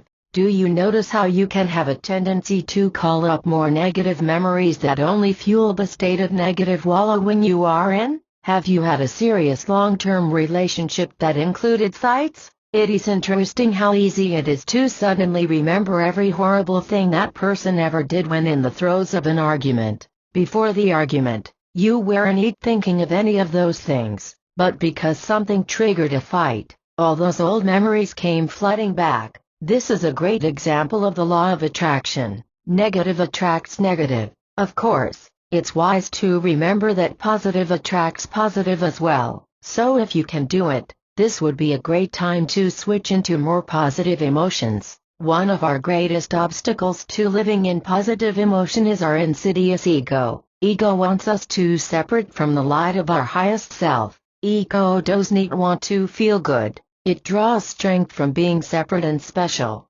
Negativity makes ego feel important. When triggered, ego draws us to feeling bad to prove that we're not a part of the light. There is a feeding frenzy that occurs when down at lower vibratory levels. The low state wants to continue its pain by bringing in more painful memories. It can even go so far as to cause people to do things deliberately to cause more pain in their lives. I am sure you've met people who just love their problems. Think of the drama kings and queens you've met. When I was a young adult, one of my friends was constantly having problems with people. All manner of horrible people kept doing terrible things to her. In retrospect, I remember something inside warning me to stay away. Even at 20 years old, I knew intuitively there was more to this. Unfortunately, though, I had to learn like most of us the hard way. So, of course, eventually she manipulated a situation to make it appear I was evil so she could present me as another horrible person to some friends. At least I learned my lesson from the situation and decided to hang out with more positive people after that. The truth is that most mature adults know enough to stay away from this behavior in others. We realize, at least unconsciously, that it protects us from this kind of drama. But there is an important lesson hidden in our tendency to recoil from extremely negative people, rather than just move away from the drama completely. Why not observe what is causing you to retreat? Just as homophobes hate gays because they fear the tendency they see in themselves, need our repulsion caused by our own tendency in that area? Aren't we infatuated with bad news, drama, murder and mayhem, rather than live in peace and satisfaction with our lives and our relationships? Don't we tend to emphasize the negative and get a charge from problems? Need this our ego's way of maintaining separation from the light? While most of us aren't overly dramatic about it, don't we routinely put our focus on the negative? We say we want solutions, but we're stuck in our issues. We get to talk about them. We get to point to issues as the reason we aren't achieving. We can look to circumstance and others as the reason for our failure. We can offer up all manner of excuses to avoid standing in our own power. We even throw stones at those who achieve what we wish for ourselves. 48 Our repulsion at drama addicts is a reminder of our own tendency to be seduced by drama. Our focus on the negative keeps us from loving this experience of life and being channels for light here on earth. In the example of my old friend, she systematically destroyed relationship after relationship instead of enjoying the love she had. Similarly, we tend to destroy the bounty we are given here by emphasizing the negative. We can always choose the higher road. At any moment we all have the capacity to be in joy and light. Just breathe it in and remember who you are. Choose peace. Choose joy. There is no problem in this moment. Be love. The current circumstances just show you how you've been vibrating in the past. Now you can learn from it and vibrate differently. Be success. Feel, know and be success now. We have the capacity to be it all now. We have this crazy idea that unless we've achieved already we aren't really there. And yet we are there. Everything is available now. In order to be successful, you must be successful before you are successful. Yes, I know I am sounding crazy here, so let me share a few quotes and explain that. 1. The process of getting there is the quality of being there. Sanaya Roman, Dwayne Packer. Infinite patience produces immediate results. A Course in Miracles. This is about faith, feeling and knowing you are what you wish to manifest. Generate strong positive emotion aimed at what you wish to create. Know even when things aren't working. Be what you wish to create. Be the change you want to see in the world. Gandhi. Being comes before doing, comes before having. Tom Hooper. Change the way you look at things and the things you look at change. Wayne Dyer. Prosperity in your heart precedes prosperity in the physical world. All this emphasis on drama keeps us from being. Being or knowing this is what makes it happen for you now. You are wealth, you are success, you are love. Choose that and follow the guidance that comes to you. Choose that even when it does not appear that anything is working. And yes, the universe will send you tests to be sure you are true to this decision you've made. Declare that you are. Feel it in every part of your body, mind and soul. Generate the knowingness, the beingness that you are wealth. This is a process. And I can tell you honestly that I fall down a lot on this stuff, but I get back up and generate more and more positive emotion as much as I can. I still have pain over my divorce, but I don't become that. I process it, I move through it, I feel better all the time and watch with joy at how my knowingness manifests itself in the world. I feel this amazing woman inside who stands tall at only 5 feet and radiates love and wisdom. 49. I am able to put my ego aside more and more often so that I may be her. When I come from love I am her. When I come from knowingness I am her. When I come from my fear I am still her. But I forget she is me and the world misses out on her ability to channel love from the universe. So I work at beingness and knowingness. I expect this will be a lifelong process. I have more moments in which I've transcended ego than before,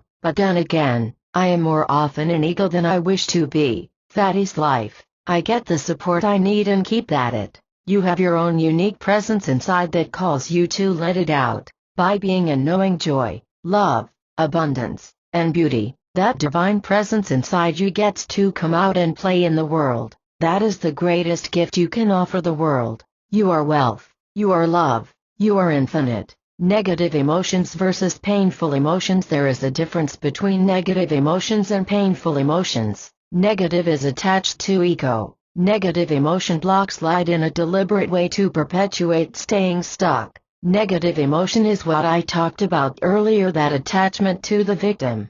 Pain, however, is simply part of life. Even the most painful emotions can be transformed into joy when we allow them to pass through us. Pain that we fully embrace and experience completely enriches us and builds our capacity for a light. Painful emotions can become a beautiful part of the artistry that is your life's journey. One of the most beautiful memories of my life was at my father's wake. My mother, sister and her husband, 2 brothers, ex-husband, 2 sons and I were given time with me father's body before the public viewing. We entered the room together to say goodbye in our own way. Looking back, I don't remember anyone saying anything that stands out as especially relevant. We just supported each other and cried. We let down our facades. We were together as we had never been before. The little annoyances we felt toward each other were gone as we processed his passing together. What stands out to me from that experience is the love we shared and the emotion we allowed each other to feel and express in our own way with complete acceptance.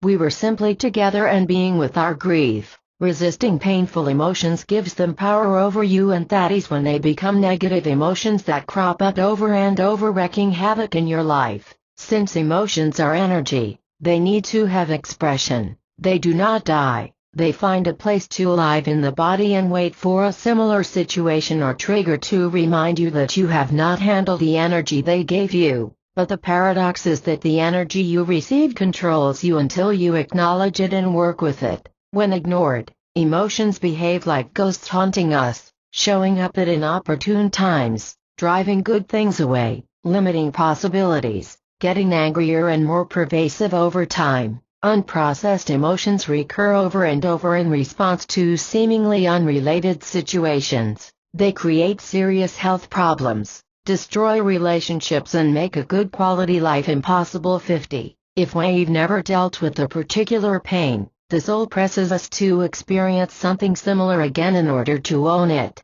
Lynn Gradhorn. Have you noticed that while many older people are wonderfully wise, there are many more older people who are crabby and impossible? Since there is so little enthusiasm in our society for handling emotions, people literally become reactive time bombs over the course of their lifetimes. Most people just keep collecting more unprocessed emotions, building issue upon issue and becoming more and more reactive over time. You are fortunate indeed if you have older role models who've learned to process emotions correctly. As people become older, they either become bitter from lack of emotional processing or wise from managing their emotions well. Being astute enough to process emotions is the key to graceful aging. So which do you prefer? To be a victim of circumstance, buffeted around by your emotions and slowly becoming more broken down both physically and emotionally, becoming more bitter, carrying more and more emotional baggage over time while your body shows visible signs of stress or even withdrawing from life completely as a means of avoidance. I know I am laying it on thick here,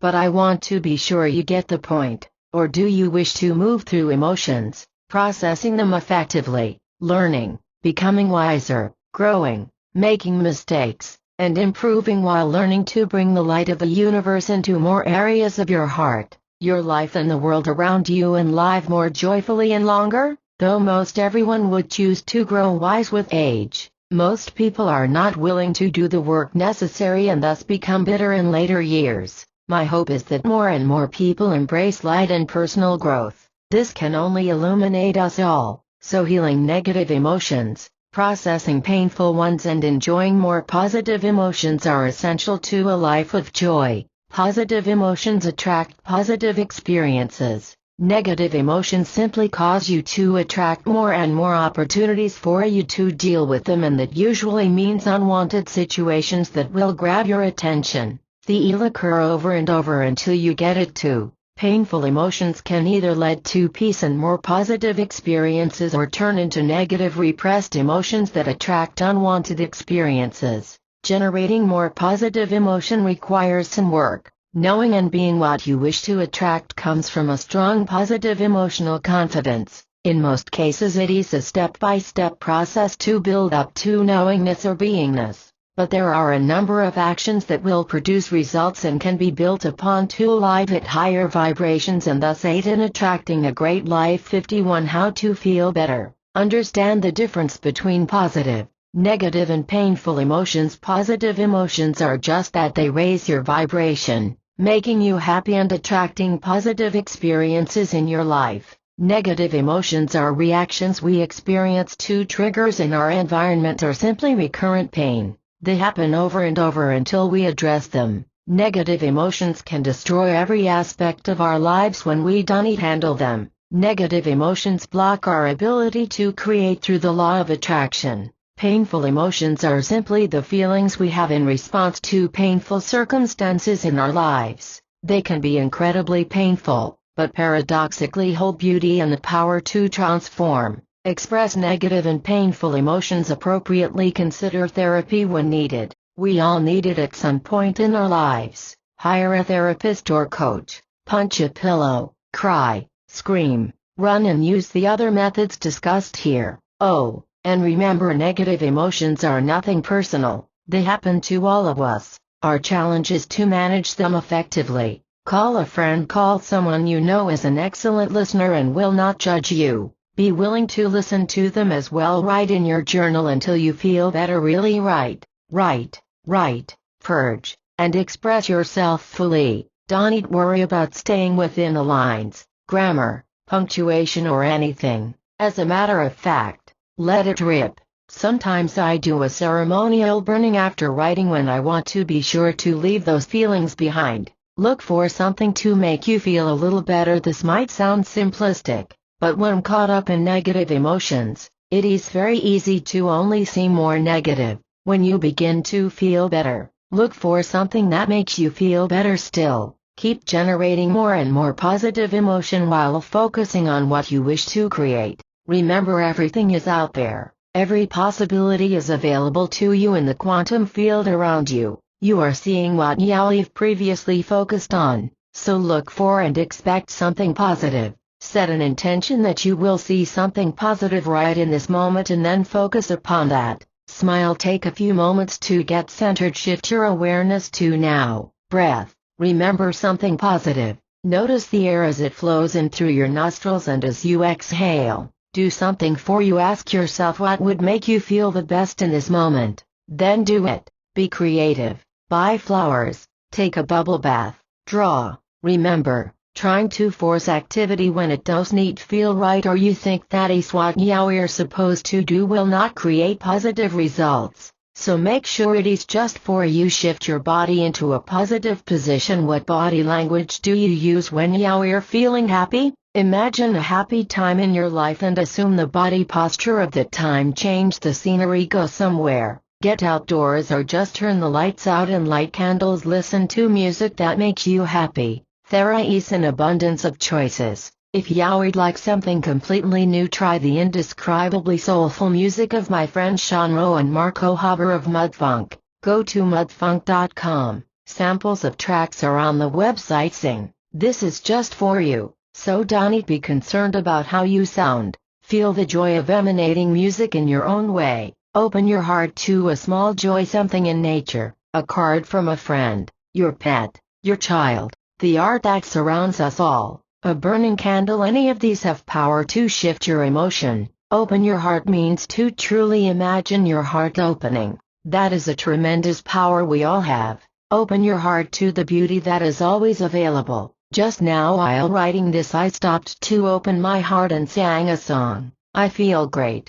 Check out the Sedona Method. Release feelings using the Sedona Method. Try a complimentary coaching session available for a limited time through me, but I promise to have referrals for you when I have reached my limit. Call 518-279-4283 or Jerry at CoachJerry.com to schedule. Chapter 9: Feelings. When one is free of the reactive mode and operating from a clear connection with the universal force, feelings provide valuable information from your soul. Feelings are a higher form of emotion that offer guidance from source. Emotions come from us and are either programmed reactions we believe we have no control over, indicators we learn to objectively witness to help direct us to higher emotions, or they can be responses that we deliberately control in order to work with the law of attraction. As we move from emotions that control us to deliberately generating emotions, we move closer to being receptive to feeling the guidance that is always there.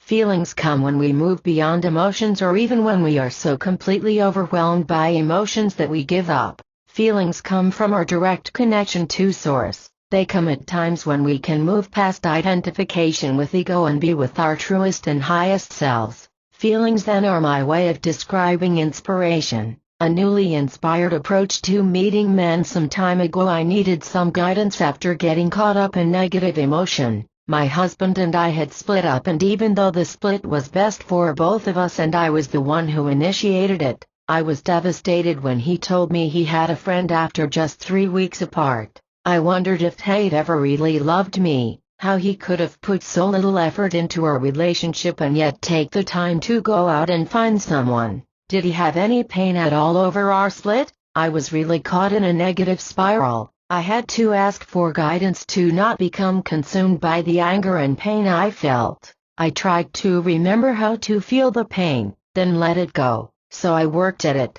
gave up, was a mess, worked again to move through the pain and tried to generate new positive emotions. I wanted to live what it is I teach here, but I have to admit it was very difficult. Then I was given a wild inspiration that made me laugh hysterically. Working at home, I found it difficult to get out and meet men, so I had been trying out a dating website. Most of the profiles are pretty standard. I like holding hands while walking barefoot on the beach as the sun goes down. No games please. I am honest. Looking for a caring, loving person. Let's be friends first and see where it goes. I am a wonderful, romantic person and I'll treat you right. While I am not sure what my old profile said at the time, it was probably something like, I am looking for tall, dark and handsome, and emotionally stable. Well, it was going okay and I met a few people, but my profile could have been better I guess.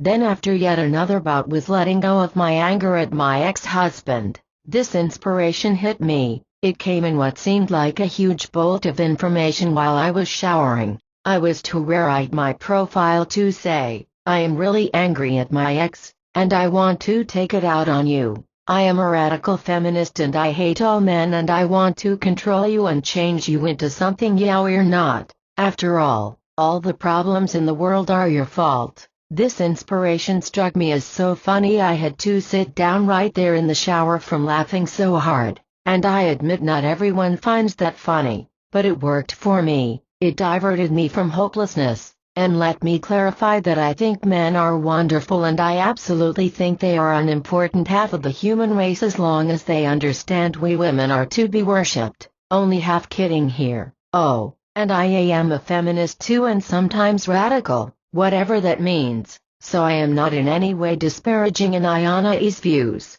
I was simply poking fun at a silly situation by approaching it in an outrageous way. Men wrote to me and told me I was unique and funny. My friends thought I was a hero or maybe just a nutcase. Now I am not saying this inspiration saved my life, but it gave me a diversion, some lightness and fun and I had a great time with it. I even told my ex-husband who looked at me like I had 3 heads and said he was glad he could help me out. What really happened here was that I acknowledged I had negative feelings, learned from them, allowed them to express themselves and decided to be open to guidance. People often say that if nothing else, laughter is the best medicine. I believe the universe says that too, at least in this instance it did. Inspiration to help mom feelings have guided me in other ways as well. In one instance, I just knew that my father had passed away before I got the actual news. I could feel it in my heart. This feeling reassured me that there must be more to life and death if I was able to connect with my dad simply through a knowing in my heart.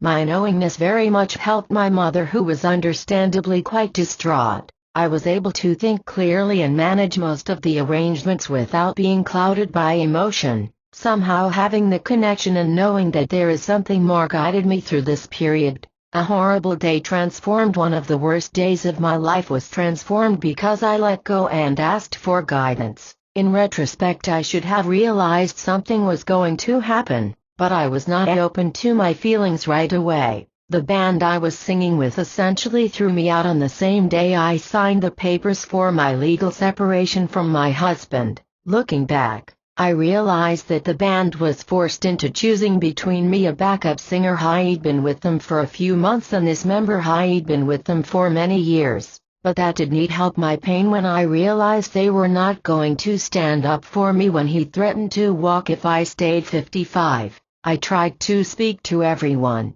A couple of the guys were sympathetic and others refused to take my call, though before the incident everyone agreed this person was a major problem. When push came to shove, they were not there for me. On this day, my status became very clear when I was told you are very talented and yeah, we'll be able to find another opportunity. Hanging up the phone, I realized I had to drive to the lawyer's office and sign my official separation agreement later that morning. As you may imagine, I was in intense pain. I wish I could say I just quickly did a few techniques and felt wonderful, but that is not how it worked. Here I lost my band and my husband within a few hours of each other. I was a mess. I asked for guidance as I got in my car after the lawyer's visit. Why is this happening to me? I wondered. Now, I believe answers come to everyone in different ways. My answer came with a feeling. I could feel that I had some improvements to make in my way of interacting with others. Slowly I began to realize that I'd been trying to get something from both these men that just wasn't fair. My husband would never be able to give me the connection and love I needed. I'd spent years trying to get something from someone who didn't have it to give. I'd made him wrong for it, when I really should have just moved on. In the case of the guy in the band, he had been a person with problems and I, being a healer, had tried to help. Healers need to remember we cannot change anyone. We cannot really heal anyone either. We can only facilitate the healing. If a person is not willing, we have to move on. I kept trying to help and be supportive. This man was nowhere near ready and lashed out in anger and jealousy. So here I was, armed with this new understanding of a pattern I'd gotten caught up in, feeling a sense of relief at my clarity and yet an emotional mess at the same time. To add to this intense weight of the world that I was feeling, I'd also committed to a lunch meeting I'd arranged for some women colleagues and friends. So here was a day that started with a phone conversation telling me I was no longer wanted, followed by signing papers to end my marriage and then a commitment to a lunch. I cried in the car and asked for help. Though I was a mess, I had the feeling I should go to the lunch. Since I was visibly distraught upon arrival, my friends were extremely sympathetic, and here is where it got interesting. An acquaintance there turned out to be a pivotal part of a grander plan I could not have possibly seen at the time. I'll always be eternally grateful to her, and yet we barely knew each other. She made arrangements for me to meet a professional musician friend of hers. I later auditioned for this friend, got the part in her upcoming show and became the co-producer. The show was the perfect outlet for me. I poured myself into it and found it was the most therapeutic thing I could do. We filled the auditorium to rave reviews 56. So in processing my emotions, honoring my feelings and following my inspiration, I was led to a person who introduced me to the right person. I was then able to move from an amateur band to working with true professionals and enjoying a creative escape from my transitioning life situation. People still talk about what a wonderful show that was. The power to follow guidance or feeling is always available. Everyone can develop their ability to feel beyond emotion. Inspiration comes in unique ways for all of us. Hey, emotions happen, but you can choose not to be pushed around by them. You can feel the pain, but not be a victim of it. Move past emotions and feel what your soul has to say. Then watch how the universe guides you. 57 Chapter 10 Actions in Defense of the Lone Ranger and his flying off to fix everything and bang it all into place. He had a good script writer or he never would have caught all those villains. And that's all we need, a new script, and we can catch whatever we want. Everything we live is about our energy, not about our banging or hi-ho silvering. So when we plan things from a place of disconnectedness, or out of need as we push against a don't want, what are we flowing out? It ain't pure positive source energy, that's for sure. Lynn Grabhorn, have you noticed that the times you were not struggling were the times you got the best results? We still think we're in charge of our lives. The universe is in charge of your life. Your best shot at getting results is checking in with your highest self, which is your direct connection to the universe. Your source speaks to you through joy. When you feel good, that is the sign. Inspired action is following guidance. Take those steps toward joy and you're golden. There have been a number of times that I've been guided to not work. Instead I was guided to relax or just clean up my office or my house, and presto, I got a call for more work. It has happened so many times, I've become accustomed to it. It's not that I should not work at all, that is not the lesson in this, but when you take action that you cannot bring your soul, heart and feeling to, it is a waste of your time and counterproductive. The universe responds to your energy. The vibration that goes with the work is what brings the results. It is always much better to go take a walk, read, paint your toenails, or anything that feels good. Take action that feels good. It may be that some actions are difficult to move through and necessary, but by thinking about what the end result is, like a clean toilet for example, you can make the task enjoyable, and then really revel in the joy of that clean toilet. Remember the principle about feeling good? That is what attracts great things. So feel good about what you wish to manifest. Make it your business to feel good about everything you do. Here are some suggestions to feel good about tasks. Turn down the lights and light candles. Bless the task and or the space. Play games like Race Against the Time, or even setting a timer for 1-minute increments. Put on a feather boa, cool scarf or tiara to bring your goddess self to the task. Men can be gods too. Play music. Create an accountability group to encourage you. Forcing yourself to do something because you should is working against your soul. It has serious consequences. Develop the right support systems to keep up and motivated. Choose incubation and meditation over uninspired work. Try this. Do nothing for a week except contemplate beauty. Then watch what happens to your work. Let the work flow through you. Let the universe be in charge. Get in the backseat. The universe will take you to places you had no idea existed. Visualize. Set goals that are loose enough for you to stretch and play and that bring you closer to your vision. Take actions toward goals and vision. Consider possibilities you had not considered. Honor your spirit with every action. Expand. Try new things. Explore. When I ask myself this question in the morning, what could I do today that would make me feel great and light and like I'd accomplished so much toward my vision in life that I am completely satisfied with myself, and then I do that work with joy, the day flows better. Figure out what motivates you personally. I find ways to make work fun, challenge myself, and check in with others regularly. Working at home alone, I notice I need to schedule time with others to avoid feeling isolated. Plus I am continually on the lookout for what motivates me. I need a good balance of connection with others and downtime. I keep the goal for the day and for my life in mind while taking actions. At the end of the day I check in with myself as well. I acknowledge what I've done or notice how I may have gotten distracted and resolve to make that better tomorrow. It has been said that change is a process, not an event, so success requires many, many small steps toward the goal. 59 Chapter 11 Emotional Money History. Money is a very emotional topic. We learn what to think about money from our parents. Without reprogramming, we literally cannot handle certain financial or other situations because we did not build a big enough capacity for wealth.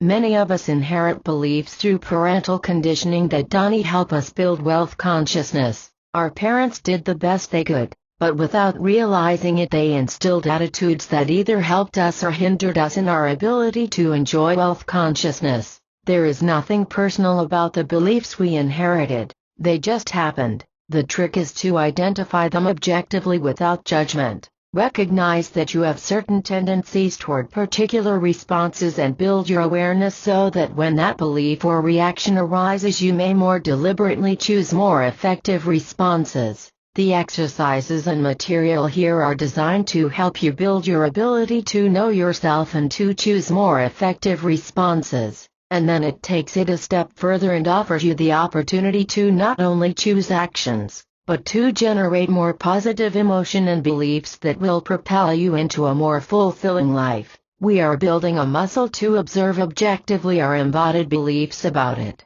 Awareness allows freedom to choose other beliefs about our own deservedness about having money. Be an objective observer. Your beliefs and attitudes are not personal, but through recognizing them you develop the power to change them to create the life you truly want. Broken jar meant more. Many teachers ask what your first memory of money is. This is a terrific place to start as it gives much information about your habitual thought patterns about money and of course your ability to be and generate more wealth. My own first memory of money was when I was about 5 years old. I broke a jar of Vaseline. Back then Vaseline came in a glass jar. I was devastated and wanted my father to save the product, but he insisted on throwing it out because of the broken glass. My parents weren't upset with me, but the memory illustrated how I took on my parents' struggle. I assumed the problems my parents were having with money were my fault and decided I could somehow help if I just behaved better and took less for myself.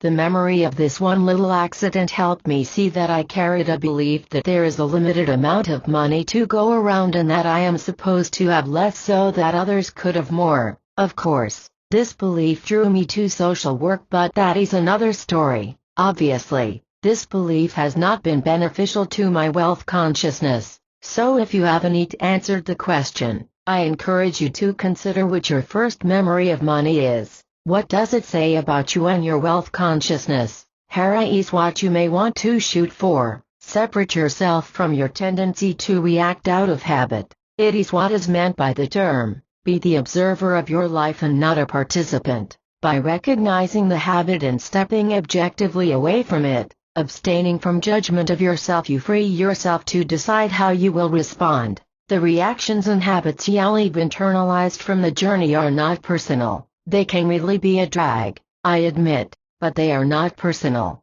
They are just what you picked up. By deliberately choosing new behaviors we are freed. It takes work to develop this ability and it is worth it. In my case, this means that when I find myself trying too hard to take care of other people's issues, not just money, and forgetting my own, or when I am feeling the slightest bit of fear regarding money, that I am reacting and identifying too strongly with an old conditioned belief pattern. That is when I send a lot of love to that little girl inside me who is so sensitive and needs to be reassured that she is free to play and that the grown-ups will take care of their problems. I also step back and look objectively at my habits without judgment. I practice being the observer. I allow myself to make mistakes and let that be okay. I get a little stronger every time I do this. There are times when I don't fall into that pattern at all now. There are also times when I forget and think I am this pattern of lack of money.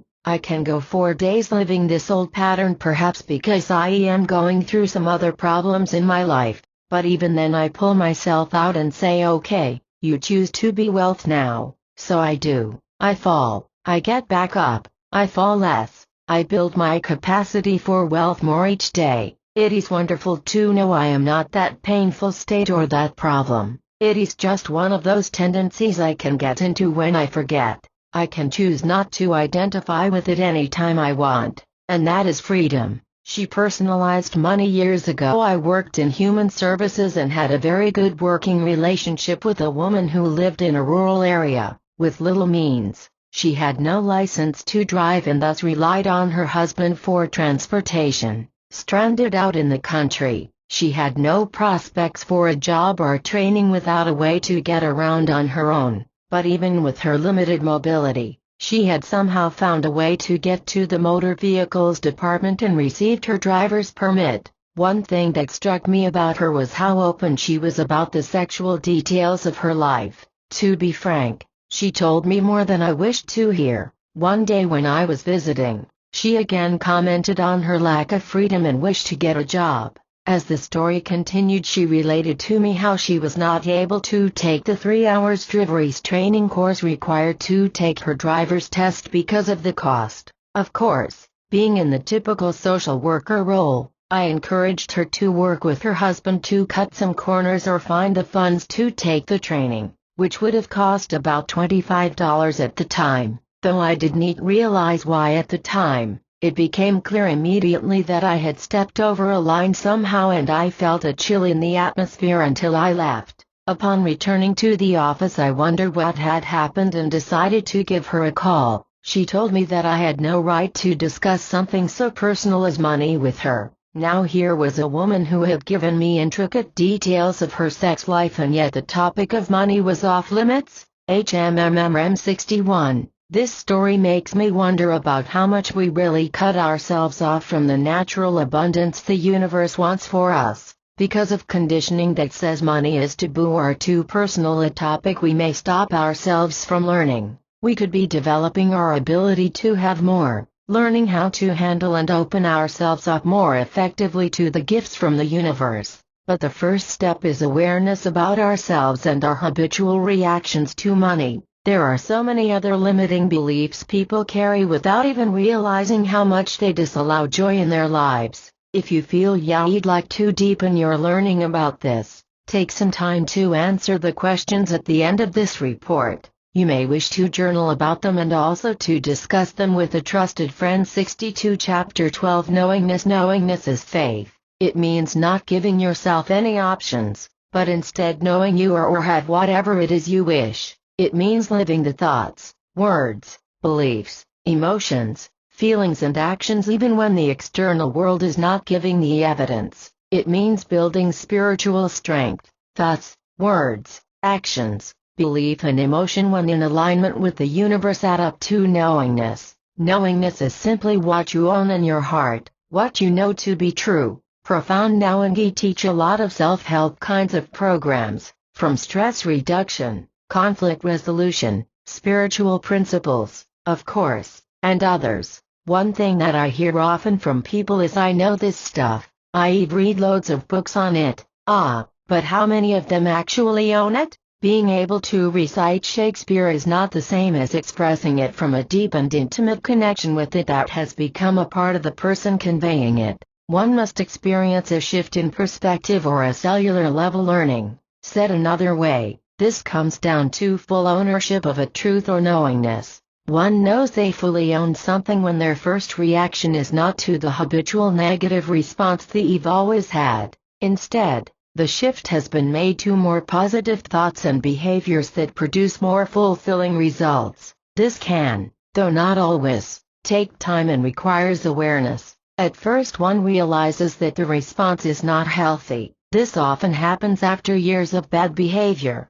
At least now personal responsibility is accepted. After awareness, one practices new behaviors. Often there are lots of mistakes until the new behavior is programmed into the cells. When one has that cellular level of learning or has it in their bones, it can be said they now have a knowingness. This knowingness is evidenced by who you are. You are wealth. You are love. You are success. You are fulfillment. It is your life now as you see it. Regardless of anything that is occurring in the world, just decide and know. Take responsibility for thoughts, words, actions, beliefs and emotions while honoring the guidance within that comes from the universe, and you determine your knowingness. Knowingness is your life, and this dose need have to be as difficult as it sounds. If I had to monitor every thought, word, action, belief, emotion and what the universe wants all the time, i.e. go crazy 63, that is not it at all. You can simply follow your joy. The universe speaks to you through feeling. The universe wants you to have joy and be joy. It is always there. The possibility is always available to you. Choose joy. Learning to effectively harness this power to deliberately create is why we are here. We are here to learn to deliberately create, to live brilliantly, as the artists, the creators that we are. Having money is one means to this freedom, at least at this point in history. Do not focus on money, but focus on flow, responsibility of exchange, fairness, rewarding your joy. Just choose to be wealth. 64 Chapter 13 My story as a child. I was a big dreamer and always drawn to the questions. Why are we here? What is this all about? Where is God? Being born into a family that seemed to not share my enthusiasm for discovery or my curiosity, I stuffed my questions and tried to fit in. However, I found that it was not only my family, but also my circle of friends and community that seemed to lack an interest in the larger questions, and it wasn't just the deep questions that I longed to have answered. I had a strong desire to communicate on a deep level with others. What I noticed was that I gave most people a headache. However, hiding from this deep longing inside me didn't work very well either. I was riddled with insecurity as I felt so completely out of place. I thought something was wrong with me because I was so different. This state of feeling out of place, by the way, is common for people who later become healers and seekers. If you felt on the fringe and perhaps like an outcast growing up, your mission tends to be bigger, and your blooms will be larger as an adult. You are destined to become one of the catalysts for transforming the world. So take heart. Well, I guess it's great to hear this now, but it didn't help me back then. Growing up in the 60s and early 70s, the kind of information I was looking for, specifically the answers to why we are here, was just not readily available. I've since discovered that there have always been plenty of books out there on these subjects even since the 1920s, and before then the truth was held by certain groups and passed along, but not knowing what to look for made me believe that there were no answers. How wonderful that we are now living in this new Renaissance age with the answers all around us and presented in many ways for all to access. For me, the Renaissance started while I was in college. A short blurb in a woman's magazine compelled me to go buy the book Creative Visualization. At that time I wasn't as in the habit of buying books as I am now. Actually, since my entire budget seemed to go into buying textbooks, I never bought books for my own personal interest. Plus, not being a great student, I didn't usually read much beyond my schoolwork, so to make this effort to get this little volume was a big deal. I was awestruck by the possibility of deliberately creating my life. The wisdom in this book completely blew away. It was as if the answers to everything I had been wondering about and craving to know my whole life were suddenly revealed. Having always felt like I never fit in, completely lost in my own body, weird and out of place growing up, this was like finding an oasis after a lifetime in the desert. 65. Though reading Creative Visualization was life-changing for me on some levels, I was just not ready to apply the material. Hey, being a typical 20-something, the idea of growth or ego eradication was not even a consideration. I just figured since I did the exercises in my head, I'd be fine and I'd find eternal riches on earth. You see, I got the impression that God was a gigantic vending machine in the sky and nothing was required on my part in terms of personal growth. Was I ever wrong on that? Being as unconscious as I was at the time, when I was hit with some difficulties in my life, I became very angry. Why wasn't this stuff working? What was I doing wrong? I couldn't fathom the possibility that there was no God, but I was sure mad at her. Looking back, I just wasn't ready to become the deliberate creator of my life. It would have required too much self-awareness and introspection, and I was just too addicted to being a victim. It is so much easier to blame the external world, so I put the laws of attraction aside for a number of years and concentrated on partying. While I was fortunate that I did not develop a long-term substance abuse addiction, I was certainly having problems with alcohol. There were times when I had blackouts and did some things I am not proud of.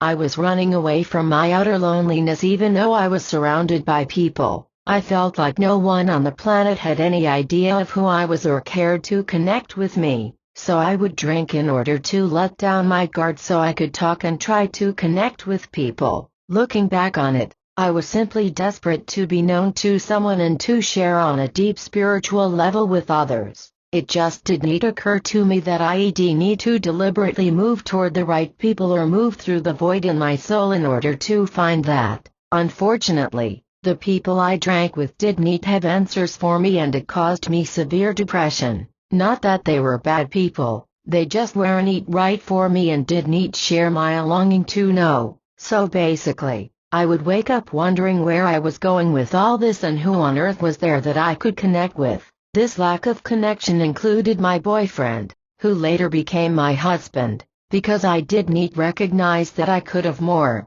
I settled for this kind of relationship. Not that he was a bad person, but our relationship was entirely devoid of connection. Having never had a real connection, I thought it didn't exist. We did laugh and share a sense of humor, which I absolutely value and require in a relationship to this day. But the connection piece is imperative and was, unfortunately, missing. I felt completely alone and wanted and needed a companion. I settled for a man who could not know my heart and was not able to share his. Through all this, life happened as it does, following the natural progression of things. I worked in human services as a substance abuse counselor. Yep, I know, the irony of it all. Slowed down on the partying and took a break to have kids. I took part-time work as a social worker so my main focus could be my sons. When the kids entered school, I became PTA president because I thought that is what I should do. And,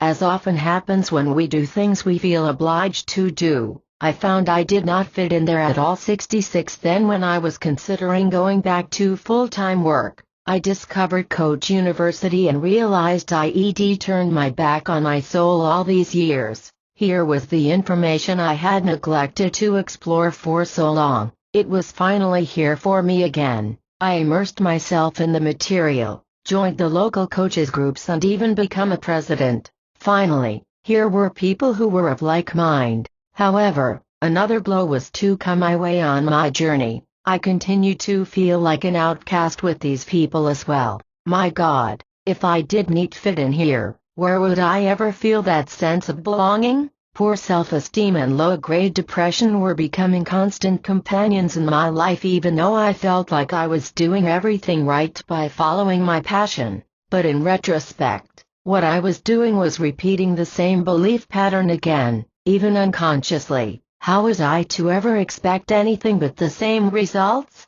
I still believed I didn't fit in. So I stuffed those largely unconscious feelings of unworthiness and proceeded to work at building my business. Of course, it continued to be a struggle, all the while I understood and practiced the importance of my own personal and spiritual growth to my work as a human being and a coach. I worked with a number of coaches and studied the material Coach University offered. I read books and took training programs that helped me to grow and felt I made a lot of progress. I had moments of bliss occasionally. In many areas of my life, I learned what deliberately taking responsibility and handling my need for connection meant. Then I found and used Wayne Dyer's Japa meditation to build my knowingness for selling our unmarketable house. I wrote in more detail about that in Chapter 6. I spent a lot of years feeling lonely and frustrated that other people could not know me, and I admit I can still tend to get that way.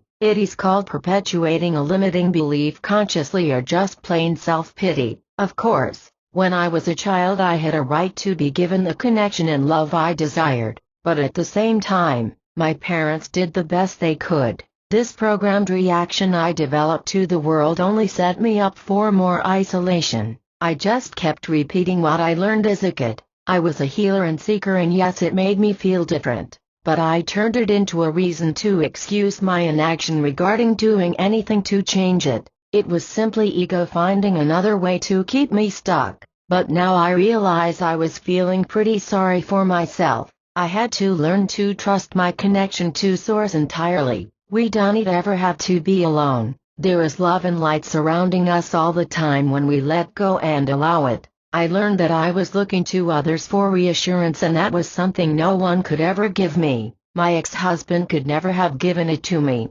People of like mind could never give it to me. No one ever could. The only place I could ever receive that was from myself and from my connection to Source. 67. Now this is a paradox, as we do need each other and we do have to take actions to bring people into our lives. But the first responsibility is to our connection to Source. That means spending time with people who make you feel more connected. That means never stopping pursuing the things that are in alignment with your soul, and spending time only with people who are allies in the journey. The thing is, we're not here to only receive love and approval from others. We're here to give it. We're here to be loved first. We're here to learn to be in love with life in all the good times and the bad, and that love flows from connection to Source. Boy, when I get that, things go much better. I wish I could say I do this all the time, but I can say that when I do, life works very well. My light attracts circumstances and people that are right for me, and I feel great.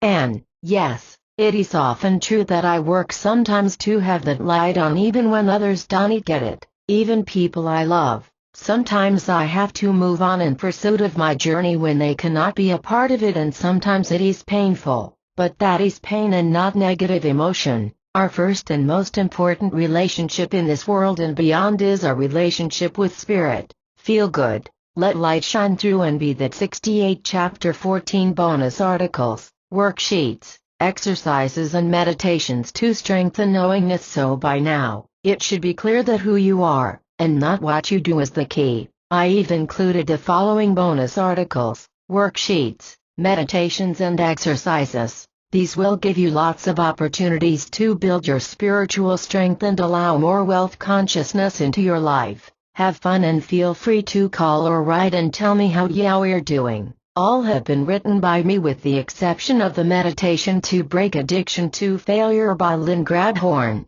Don't approach this as a should or must. Have fun, go through it methodically. If that is your style, just do a little or some or all. Just enjoy the process or freeing yourself from limitations. Money section includes articles, questions to journal and ponder, and prosperity readiness test. Principles of money and belief awareness is the first step. Awareness about your attitudes regarding money will open the way for new, more life-enhancing learning. Rebuild beliefs. Once you've developed good awareness about beliefs, decide what beliefs would serve you. Practice them in conversation, journaling, and every area of your life. Note when the old beliefs emerge and see that as your cue to reassign new ones. Savings leads to attraction of more money. What we focus on gains life. If we focus on lack, that is what we get. By working towards savings, we create space for freedom and opportunity. This is simply a very powerful action we can take to focus our energy on prosperity. Focus.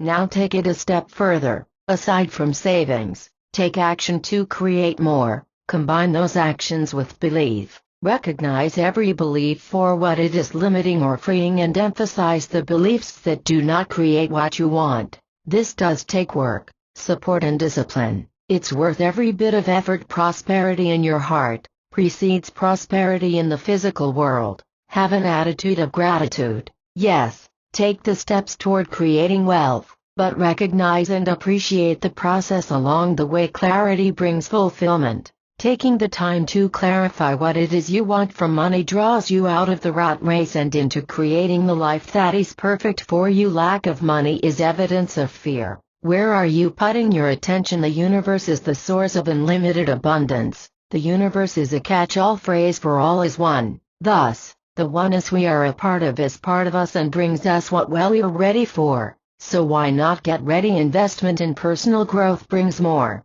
Here is the how for preparing yourself to receive more. Grow to allow more abundance into your life. There is a learning curve, but it is worth it. Surround yourself with a success community. Be sure everyone you associate with supports these concepts of the abundance mentality. Upgrade friends, get into a mastermind group, join forwarding thinking organizations and work with a coach. By working on the inside and the outside, you will achieve a prosperous life. Questions to ponder. What do you notice about your feelings around expensive things or rich people? What is your first memory of money? What were your father's beliefs about money? What were your mother's beliefs about money? What do you imagine your close friends and relatives would think if you made it financially? Homework. Keep a journal of how you feel and think about the things you want. For example, where do your thoughts, feelings go when you are in need of something or when you see something you want? Who influenced your ideas about money? What were the messages you received? 72. Was it okay to talk about it? Can you say more about that? What was expected of you as a child? What did you learn about money? Exercise. Write everything you are grateful for at the end of each day. Now what about attitudes? How do they affect our ability to make money? What will having more money give you that you don't have now? What deeper needs or desires would be satisfied if you had a large sum of money? Would you have more security, freedom, simplicity? Would you be able to stop some activities that you don't enjoy? Exercise. 73. Notice and fully experience 5 wealth experiences every week. Write them down where you can see them throughout the week. I write them in my appointment book so I see them regularly. Would you be able to start doing some things that you're not doing now? What higher qualities, such as happiness, peace, self-esteem, well-being are you seeking? If you are seeking a specific item, what needs would this item satisfy? How can you begin to experience this essence now? What specific things can you do now to bring this feeling into your life now? Exercise. Write what you want in present tense 5 times a day. Notice how that makes you feel. Then acknowledge and thank any resistance you may notice and send it love. Be sure to send the love while also fully embracing the new feeling of success. What has come to the surface for you as a result of this material? What do you need to continue to work on? How will you continue to build your prosperity or wealth consciousness? What areas of your life require more gratitude? What are you grateful for? Exercise, breath, delight in this moment, delight in your eyes for allowing you to read these words, the surface that is holding your body, your skin, hair, everything about you and everything around you. What is the essence of money for you? What will having more money give you that you don't have now? What deeper needs or desires would be satisfied if you had a large sum of money? Would you have more security, freedom, simplicity? Would you be able to stop some activities that you don't enjoy? 75. Exercise. Schedule something wonderful for yourself this week. The world is a gigantic work of art. Find something that allows you to experience it for yourself fully. Go out in nature. Enjoy music, art, the diversity of life. Would you be able to start doing some things that you're not doing now? What higher qualities, such as happiness, peace, self-esteem, well-being are you seeking? If you are seeking a specific item, what needs would this item satisfy? How can you begin to experience this essence now? What specific things can you do now to bring this feeling into your life now? Prosperity Readiness Test. This test requires some deliberate awareness over a week's time to assess true feelings and readiness for prosperity. Upon completion and evaluation, you will be provided with an assessment of your strengths and weaknesses and with some ideas for building your wealth consciousness. Please plan on giving this your conscious consideration by answering the questions daily for a week. At the end of the week, fax or email the test to Jerry Ratigan, Life Coach, for an evaluation. Note this is not a scientific or standardized test, but completely subjective. See information below. True or false? My friends are mostly of a prosperous money mentality. I pay my bills on time. At least 90% of the time I have a savings account that makes me feel comfortable. I feel I deserve to be paid well. I earn more money than I spend. I have everything I need to live well. There are few things I own that are in need of repair. Language. What do you say about money? Every day this week, Notice what you automatically said to others about money in any and every context. Evaluate at the end of the day and write in a P, positive or N, negative. You may want to make some notes here as well. Day 1, Day 2, Day 3, Day 4, Day 5, Day 6, Day 7. My first thought when I see a high-priced class or program that I want to take is, check one only. Oh, geez, forget it. I can't afford that. Let me look into this further. This might be worth my time and money. Wow, where do I sign up? Feelings section. Use the following numbers to help identify feelings that correspond to questions for the remainder of the test. 1. Despair. 2. Jealousy. 3. Anger. 5. Pessimism. 6. Hopefulness. 7. Positive expectation. 4. Disappointment. 8. Joy. Imagine. Thera is a high-end item you've been wanting for some time. It can be a piece of jewelry, car, furniture, etc. Currently, you do not have a plan or the funds to purchase it. Got it?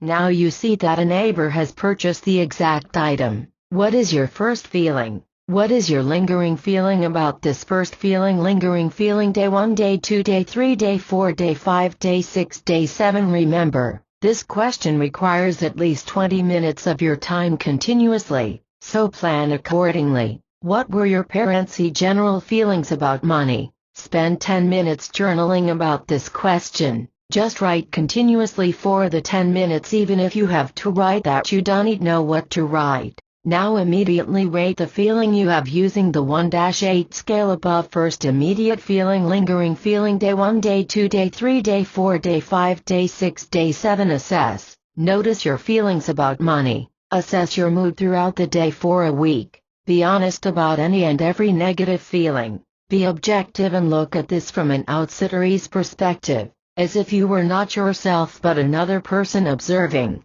No judgment allowed. Just notice. Now go through the day and put aside these approximate times to rate your general feelings using the above scale. Day 1, Day 2, Day 3, Day 4, Day 5, Day 6. Upon waking. After breakfast. After lunch. After dinner. Before bed. Upon waking. After breakfast. After lunch. After dinner. Before bed. Upon waking. After breakfast. After lunch. After dinner. Before bed. Upon waking. After breakfast. After lunch. After dinner. Before bed. Upon waking. After breakfast. After lunch. After dinner. Before bed. Upon waking. After breakfast. After lunch. 78. After dinner. Before bed. Day 7. Upon waking. After breakfast. After lunch. After dinner. Before bed. Triggers. What feelings do you predominantly experience while engaging in the following activities? Put in NA if not applicable. Paying bills, grocery shopping, shopping for special items, donating to charities, receiving a paycheck,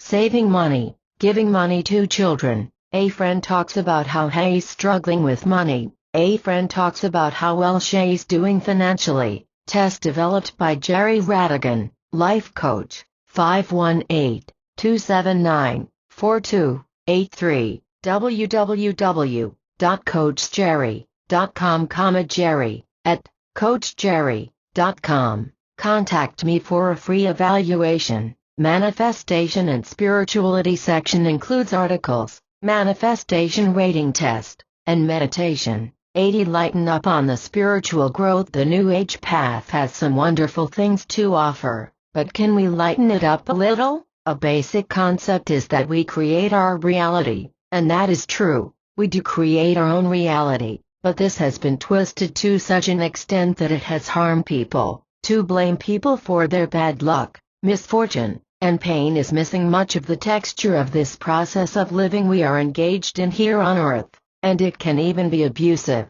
Suggesting that a person has something to learn from tragedy can be an extraordinarily bad taste when done at inopportune moments. We tend to forget that this life is a rich learning experience. We never blame children for being in their process of growth and discovery. What if we allowed ourselves the room to make mistakes too? When I do a workshop, I often tell people to make a bunch of mistakes so they can learn more. I always notice a sense of relief from the people in room when I suggest that. Hey, we bumble around and mess up all the time. Life is about building the capacity for spiritual strength and learning to love ourselves in the process. We are here to experience ourselves, the possibility for a richer life. to increase our ability to be the deliberate creators of our lives. This takes time, learning from mistakes, growth and being with the whole process of life in general. Most of us have not evolved to the level of Gandhi, who changed an entire nation by standing firmly in his peace.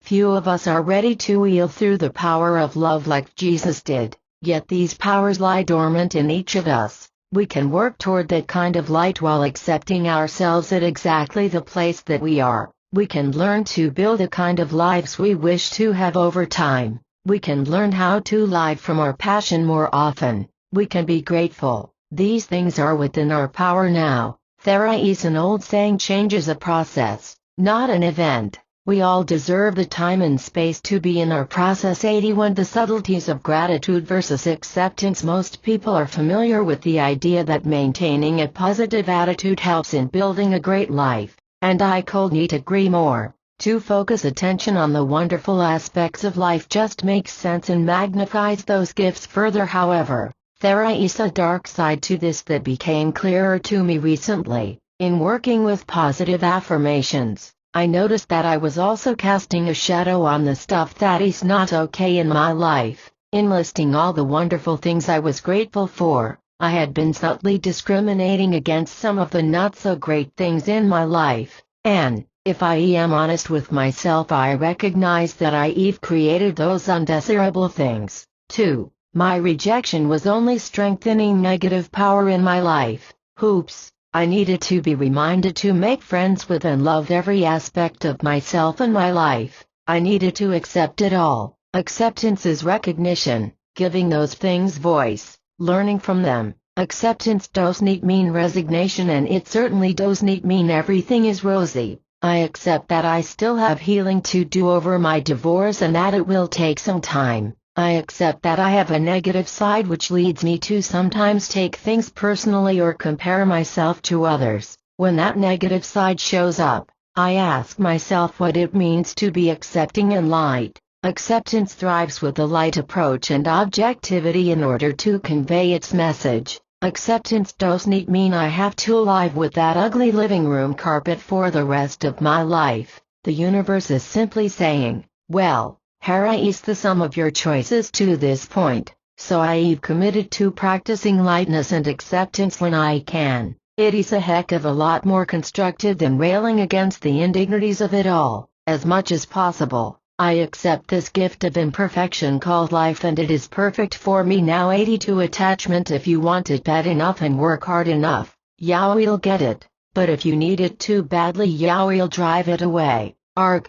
Have you done any study in metaphysics? Have you been in love? Does this sound familiar? This is the concept of attachment. Let it go. Be in the moment. Be what it is you want. Practice non-attachment. Well, I can tell you, this has been very difficult for me, and I think I've finally gotten past it. Here is how. I wanted something really badly. I worked very hard on it and started to believe that all this stuff was bunk. Then I let it go, trusted, said, okay, I am going to do my best and just let that be what I need to be. Trust. I moved on, and lo and behold, results from the original effort. So what do I do this time? How about continuing to trust, do my absolute best with the sole purpose of doing my best and let the results come as they may, just pursue things I enjoy in my life and be light. No attachment, just trust.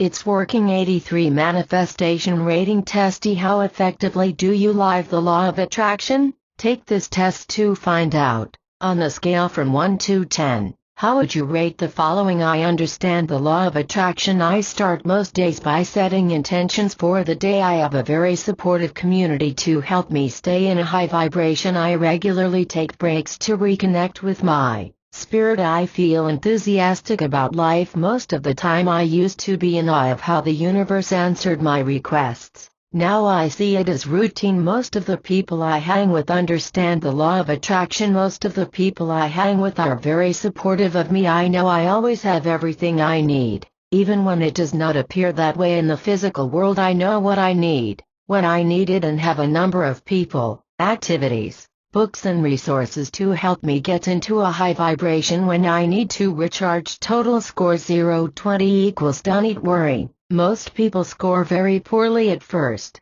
This is a good place to start. Just take care to learn and grow so you avoid being stuck repeating the same patterns. 21-40 equals you are beginning to notice glimpses of connection with the universe but probably shrug them off as flukes. 41-60 equals you have a sense that there is no such thing as luck and that you have some say in your life. 61-80 equals there are times when you feel that everything has some purpose and you can align yourself with it. 84-81-90 equals you see some amazing things taking shape in your life and are on a path to deliberately create even more effectively. 91-100 equals congratulations, you are aligned with the universe most of the time. Some ways to improve your score are to read books on the subject, include only positive people in your life, hire a coach and join the Manifestation Project. You'll see profound improvement. Call 518-279-4283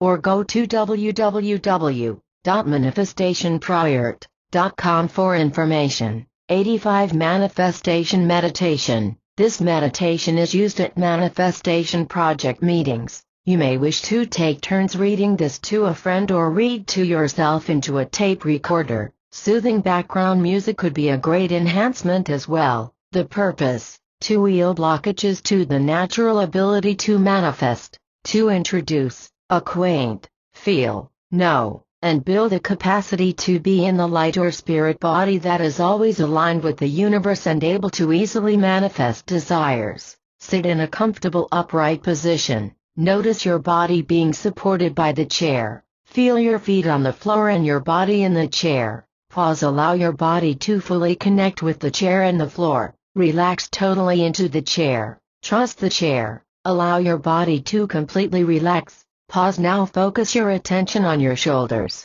Notice and be with any tension that you may have been carrying there. Feel your shoulder muscles letting go. Release any tension and any sense of holding on that you may have been carrying in your shoulders. Now let the very last bit of tension dissolve away completely. Pause. Direct your attention now to your face and head. Notice any tension you may be holding in your jaw, and allow it to dissolve away now. Relax your jaw. Feel your jaw relax completely. Pause. You can decide to loosen and relax your jaw at any time you wish to feel more centered. Now direct your attention to your eyes. The muscles around your eyes are becoming more fully and deeply relaxed. Any tension or emotion you may have been carrying there is dissolving away. You are releasing tension. Your eyes are completely relaxed. Pause. Take a moment now to notice the sensations in your head and face. Are there any last bits of tension? If so, focus your attention fully on the tension. Notice what happens when you simply give your peaceful attention to physical concerns. They tend to lose their grip on you. Do this now. Feel the tension melting away. Feel your entire head completely relaxed. Pause. Direct your attention now to your hands. Feel your hands. Be the observer of your hands. Allow your hands to release any tension or tightness. Your hands are completely relaxed and open to the energy that surrounds you. Pause and now allow any remaining tension to dissolve away from any place in your body that may be holding on. Allow yourself to completely release any remaining tension. Feel your body becoming more and more relaxed. Extend this relaxation throughout every part of your body. Feel the serenity and peace envelope you completely. You are completely safe, relaxed and comfortable. Pause. Now take a few moments to notice your breath. Feel your breath as you inhale, as the air fills your lungs and as your abdomen expands. Pause. If you find yourself distracted by thinking, by worldly concerns,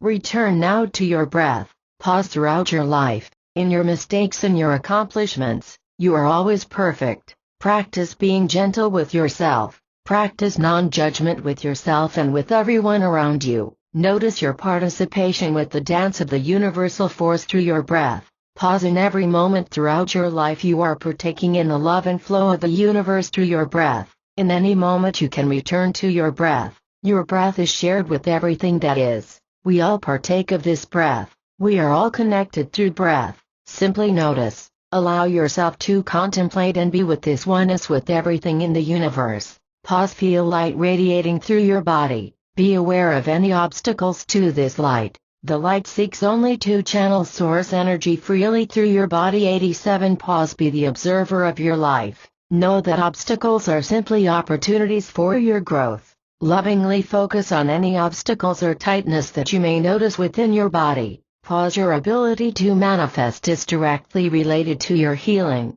Greater healing builds a greater life flowing with the joy of health, love and prosperity. Your joy manifests as you allow it. Pause. What do you notice about the flow of energy through your body? Do you notice any blockages or tightness? Is the energy slower or faster in some places? Pause. Are you visualizing, sensing or hearing any messages about energy? What does this have to teach you? Take a few moments now to be with the wisdom of your body, mind and spirit. Take a 2-minute pause. Slowly begin to return your attention to the room. Thank the light of the universe and the wisdom of your body. You may wish to write about any insights you may have received. We will take some quiet time to write or reflect as you gradually shift your attention to the room, taking the time you need to process any insights you may have received. When you are ready, open your eyes or stop writing. 88. Personal foundation and self-care includes articles, worksheets, rewriting your script,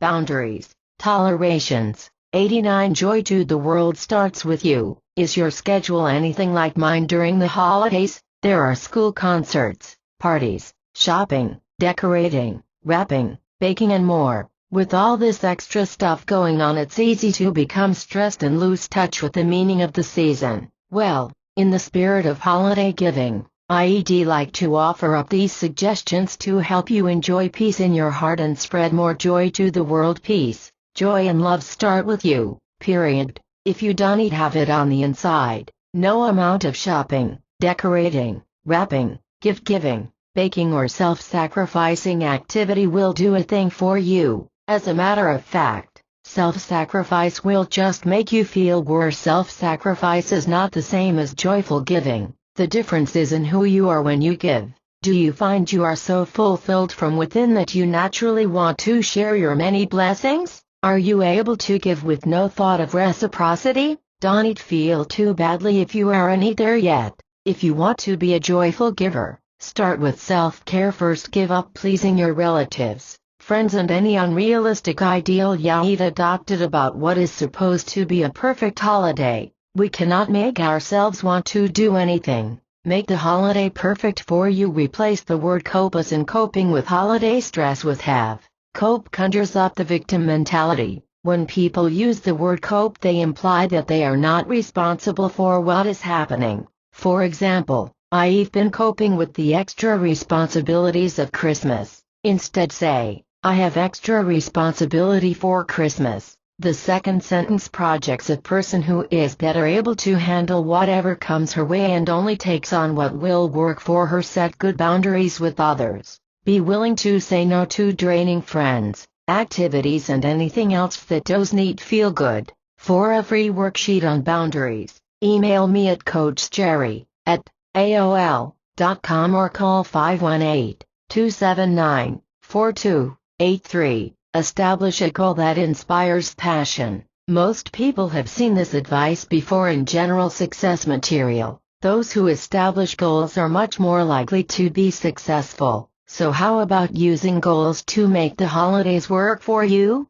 Some ideas for great holiday goals could be, to share joy with your children a few minutes every day, to feel light and joyful 50% more, to really be present and ready to listen well to one person at each holiday event. The only requirement for the goal is that it is something that inspires passion and you get support. We all need help from each other. Create time for friends who make you feel great. Take extra special care of you. Invest in yourself. There are all kinds of self-improvement classes, relaxation and pampering services available. Try massage, Reiki, yoga, Tai Chi, a facial or coaching. You'll be a joy to the world. Include spiritual practice every day. Whether you meditate, pray or simply savor silence. Use the time to express gratitude for all that you have and be open to guidance. The results can be miraculous. Rewriting your script. Unfortunately, Most of us have negative scripts or messages we deliver to ourselves,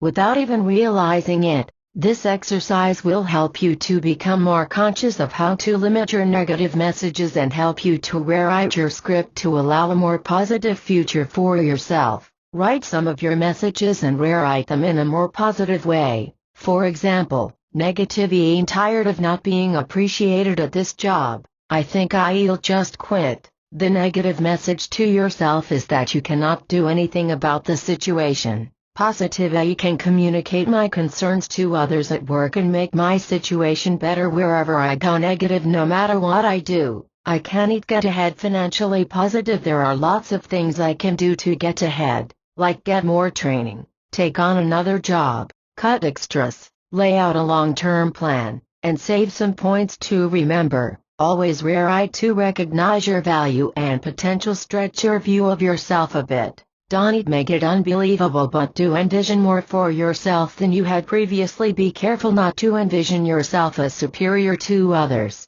Your value is not dependent on others being inferior. Don't try to force the circumstances of the situation. Face up to a higher power. Give yourself a break. Judgment against yourself for having negative messages would be a bit ironic. Don't you think? Negative message, positive message. Page 2. Rewriting your script. Negative message, positive message, negative message, positive message, negative message, positive message. You'll probably notice that as you recognize these messages, you'll become conscious of many more. They are very subtle and tend to keep you stuck. The more you work with replacing them with positive messages, the more easily you will meet with success and at the same time experience a lighter perspective on life. This work is definitely worth the effort. 92. Mind clutter. Wouldn't it be great to focus more energy toward your success? What if you could eliminate doubts and mental distractions? Mind clutter is that chatter we are all prone to that distracts from experiencing your greatest success.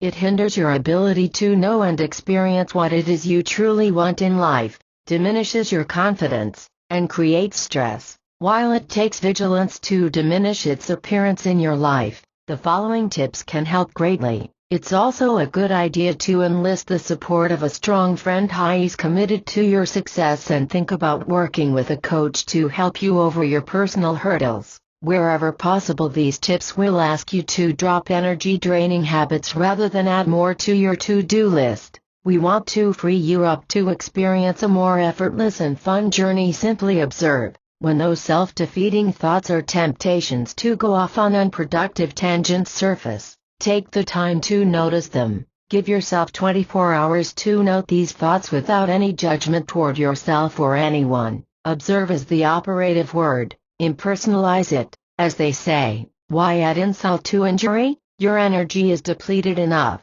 When you find yourself feeling guilty, rarely a productive emotion, say to yourself, "Oh, I sneak that interesting that I am feeling that way." Be in the moment. Much of the mind clutter we experience comes from being focused on the future or the past. The only moment you have is now. When you find yourself reliving past experiences or fantasizing about a moment in the future when this happens, and then you'll finally be happy, remind yourself to adjust your focus to the present. Stand guard of your own thinking. Living a life that maximizes mental energy takes discipline, not extra time. Screen out self-defeating thoughts by being aware on a continuous basis. Practice sequential focus. There is a lot of hype about multitasking these days. The truth is that at best it dilutes your effectiveness, at worst it can cost you business. The best clients demand your full attention. When there are multiple tasks, prioritize them and then give your best to each. Take charge of your mind.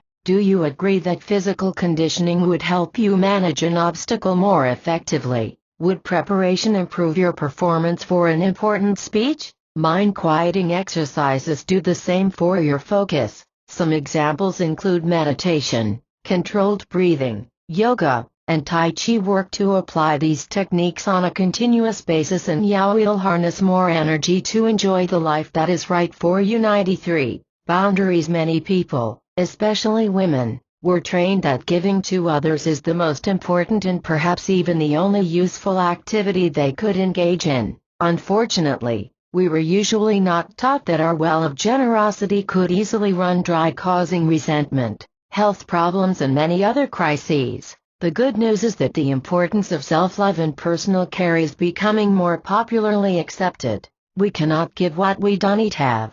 It is important to indulge in personally rewarding pursuits. That is why people are starting to pay attention to the idea of self-care. But there is a learning curve as we change old habits and allow healthier habits to become a part of us. Let yourself be in the process of growth and change. Recognize that it takes time and effort to stretch. To allow yourself the space to grow, you must learn to set clear boundaries. The following exercise will help you develop better boundaries with others, which will bring better relationships and a stronger you. Establishing your boundaries. Boundaries are spoken and unspoken messages we give to others to draw protective space around ourselves. When boundaries are strong and clear, we are more effective. When boundaries are weak or vague, it can cost us money, time, relationships, energy and peace. Take a moment now to write down some areas in which your boundaries are lacking. The more honest you can be with yourself,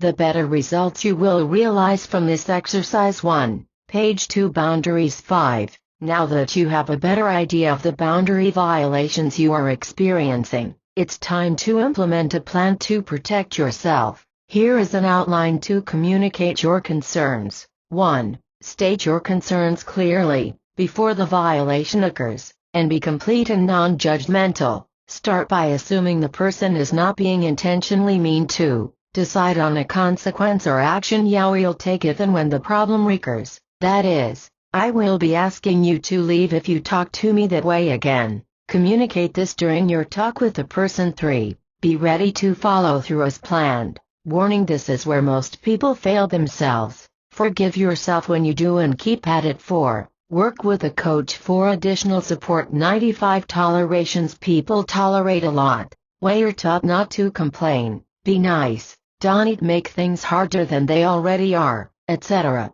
By tolerating, we squash our creative energy and settle for mediocre lives. We can do better. The truth is, tolerating is an expensive use of your energy. Let's harness that energy to work toward a life that expresses your values and brings you fulfillment both professionally and personally. List 15 tolerations below and make a commitment to yourself to handle them. Toleration: my commitment to myself. Do, delete, or delegate. 1, 2. Adapted from Coach University materials. Success section includes articles. How is your success? Community test. Meditation to break addiction to failure. 97 Focus for success. Thoughts, words and actions supported by passion, directed at a particular goal, equal success. The formula is easy. Yet most of us don't use these 3 processes effectively. We get off track with lots of distractions and do not direct ourselves purposefully toward what we want. How do you stay on track? Here is a comprehensive checklist to maintain your work toward your dreams. Please note, easy is not necessarily simple and fast. Take care of the junk in your life. Get rid of clutter, people who aren't supportive, wasteful activities. Anything that does not enhance your life. Make your life the priority. Get a supportive community. Include spirituality. Simplify. Get therapy if you need it. Decide where your integrity is not in alignment and fix it. Get a coach to help decide what your vision is and use thoughts, words and actions to create a life you love. One other note: you will always get results when working toward a dream. Always. The issue for many people, though, is that they are presented with what they need to work on personally in order to handle it. 98 Extraordinary Success for Ordinary People by Jerry Ratigan. Business, personal and creativity coach. Most of us don't start our careers or businesses with connections in high places, and limited money and a magnanimous personality, but that doesn't mean we can't be extraordinarily successful. You can and will create the success you desire, if you are willing to work for it. Experience a significant increase in your success by following the suggestions below. Establish a goal that inspires passion. If you've read other success material before, you've probably seen this suggestion. That is because it works. There will be plenty of distractions, problems and crises in your life, and it is extremely easy to lose focus. Don't fall for the excuse that you don't have time. Choose your direction or you'll run out of time. A goal that is meaningful provides momentum during difficult periods and helps you choose tasks that will get you closer to your goal. The right goals can make the difference between life on your terms and life on a treadmill. Get support. The days of rugged individualism are long gone. We need each other for support, referrals, contacts, introductions, and to learn and grow. There are 3 kinds of relationships you should foster for success. 1. Personal relationships provide the foundation for your success and give meaning.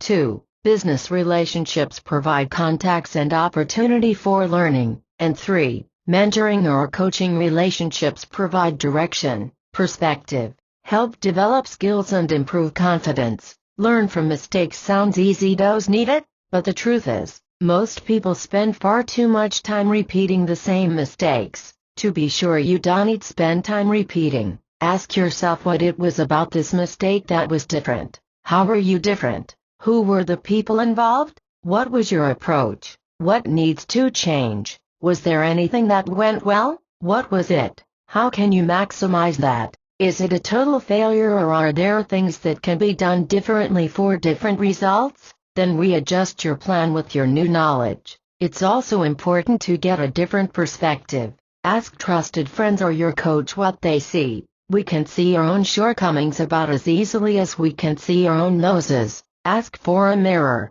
Gather your energy. Are you wasting energy on stagnant or draining relationships, putting out fires, physical or emotional clutter, making excuses for your poor health habits, negative thoughts, or ineffective time management? Learn to establish good boundaries. Create systems that work for you and bring you closer to your goals. Put your physical and emotional health at the very top of your list. I have 3 free papers that will help you gather your energy. Send email to jerry@coachjerry.com asking for any of the following: establishing your boundaries, time use continuum, or key points for a successful business that serves your life, or send a stamped, self-addressed number 10 envelope with $1 for postage and handling to Jerry Ratigan, 29 Hakes Road, Troy, NY. Be sure to specify which report you would like. Learn from others. Think about people you admire.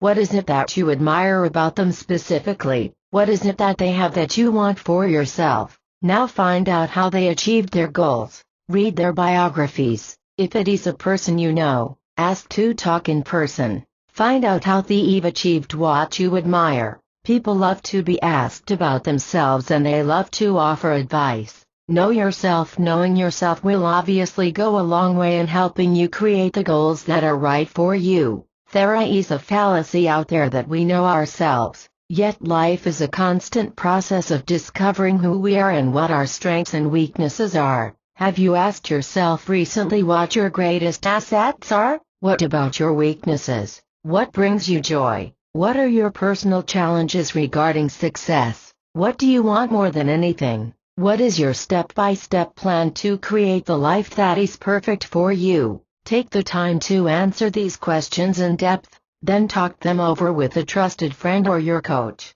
Grow yourself. You must understand yourself before directing improvements in your life. So be sure you've laid the foundation with the above questions first. You can then begin the work toward the success you seek. Professional and personal growth is not about collecting information, but about incorporating knowledge so completely that it becomes a part of who you are. It takes stepping outside the box, addressing uncharted territory, and surrounding yourself with people who reinforce your new habits. There you have it. You have the power to make this the greatest life you can imagine. What is more important than that? Mix and Match Jumpstart Program for Success. These exercises and suggestions will help you get a boost of energy and move toward success more effortlessly. They are meant as an introduction to the personal work that leads to success. Do what feels right, whether it is one or all. As you notice your energy increase, include more tolerations. Exercise. List 20 current energy drainers or tolerations in your life,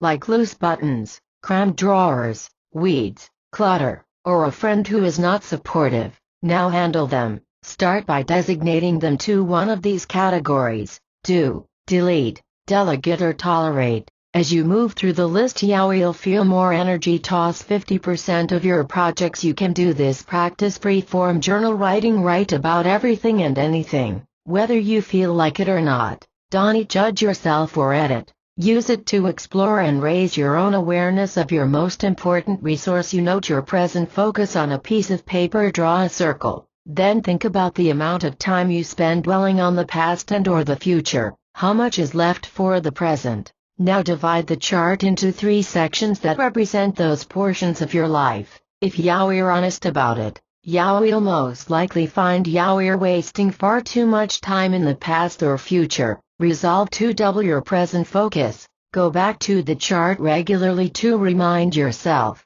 the present is really the only time you have. Start or increase your savings. This will increase your freedom. Say no. You can do this and still be polite. Be willing to put yourself first. It is the only resource you have. Read affirming books. Feel the fear and do it anyway by Susan Jefferson. How much joy can you stand? By Suzanne Falter Barnes are 2 good choices. Hire a coach. 101. How is your success community? The people who surround us have a profound influence. If you want to be more successful in any aspect of life, you must have people that celebrate you. Are you spending your time with people who contribute to your success? Take this test to see the conversations I have are routinely positive and uplifting. I don't spend time listening to complainers. I contributed a community na atheis meaning faltom. I have a success group that helps me reach my goals. People who care about me know my passion and want me to succeed. I have mentors who want me to succeed. I have professional and personal alliances that help me grow. I only spend my time with friends who make me feel great. I know how to set good boundaries with negative people. I have a coach. Give yourself 1 point for each checked box. 3 points equals don't be discouraged. Most people do very poorly on this test. Our society is not set up to support the kind of community we need to thrive. Don't let that stop you. Now is the time for you to do something about changing your human contacts. Join new groups and keep joining until you find the right support. 6 points equals you've done some things to develop a good support system. Keep going. 8 points equals you are above average. What is stopping you from reaching the top of your success? 10 points equals you enjoy a great amount of support. You are successful and fulfilled. What steps do you need to take to make your community work for you? Warning: now that you've taken this test,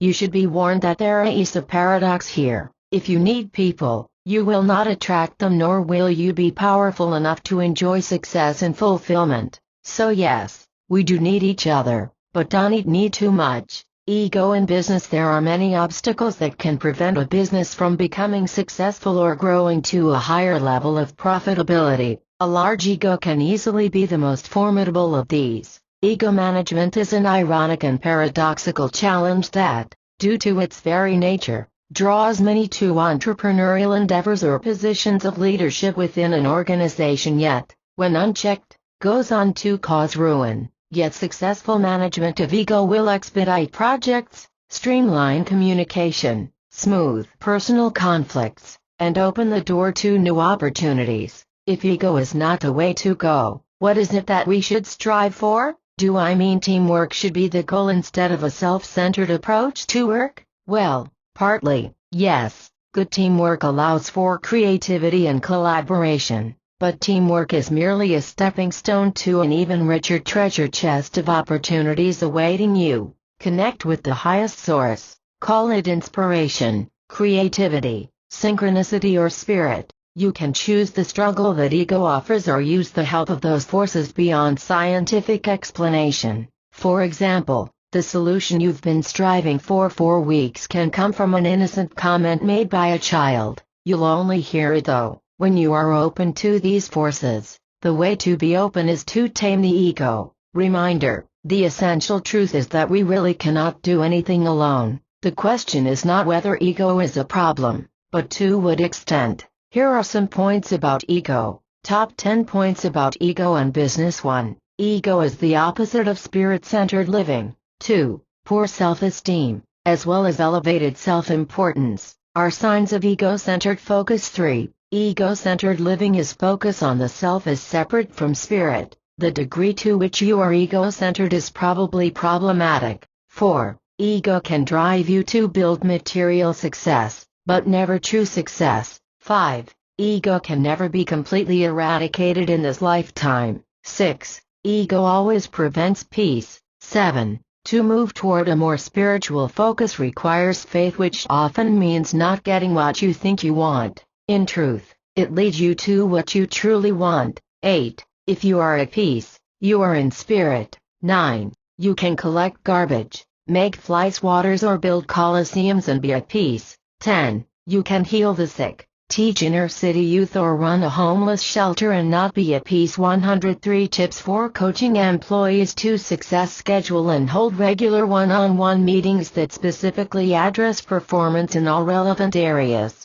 Don't fall into the trap of saying you don't have time. Provide feedback specific to the employee's performance. Avoid generalizations such as "you did a great job" or "you did a poor job," which offer nothing to work with. Instead, address the exact actions you liked or did not like. For example, say, "Your ability to remain calm with that upset customer helped us save that account," or "By making that customer wait while you talked to your friend on the phone, you almost lost that account." These targeted comments allow an employee to know exactly what to do to improve. Set goals for performance with the employee's input. Provide tools necessary to achieve goals with the employee's input. Specify a plan for achieving goals when necessary. Specify consequences for failure to achieve goals. This may become very helpful if it is necessary to terminate an employee. Monitor progress on a regular basis and rework goals as needed.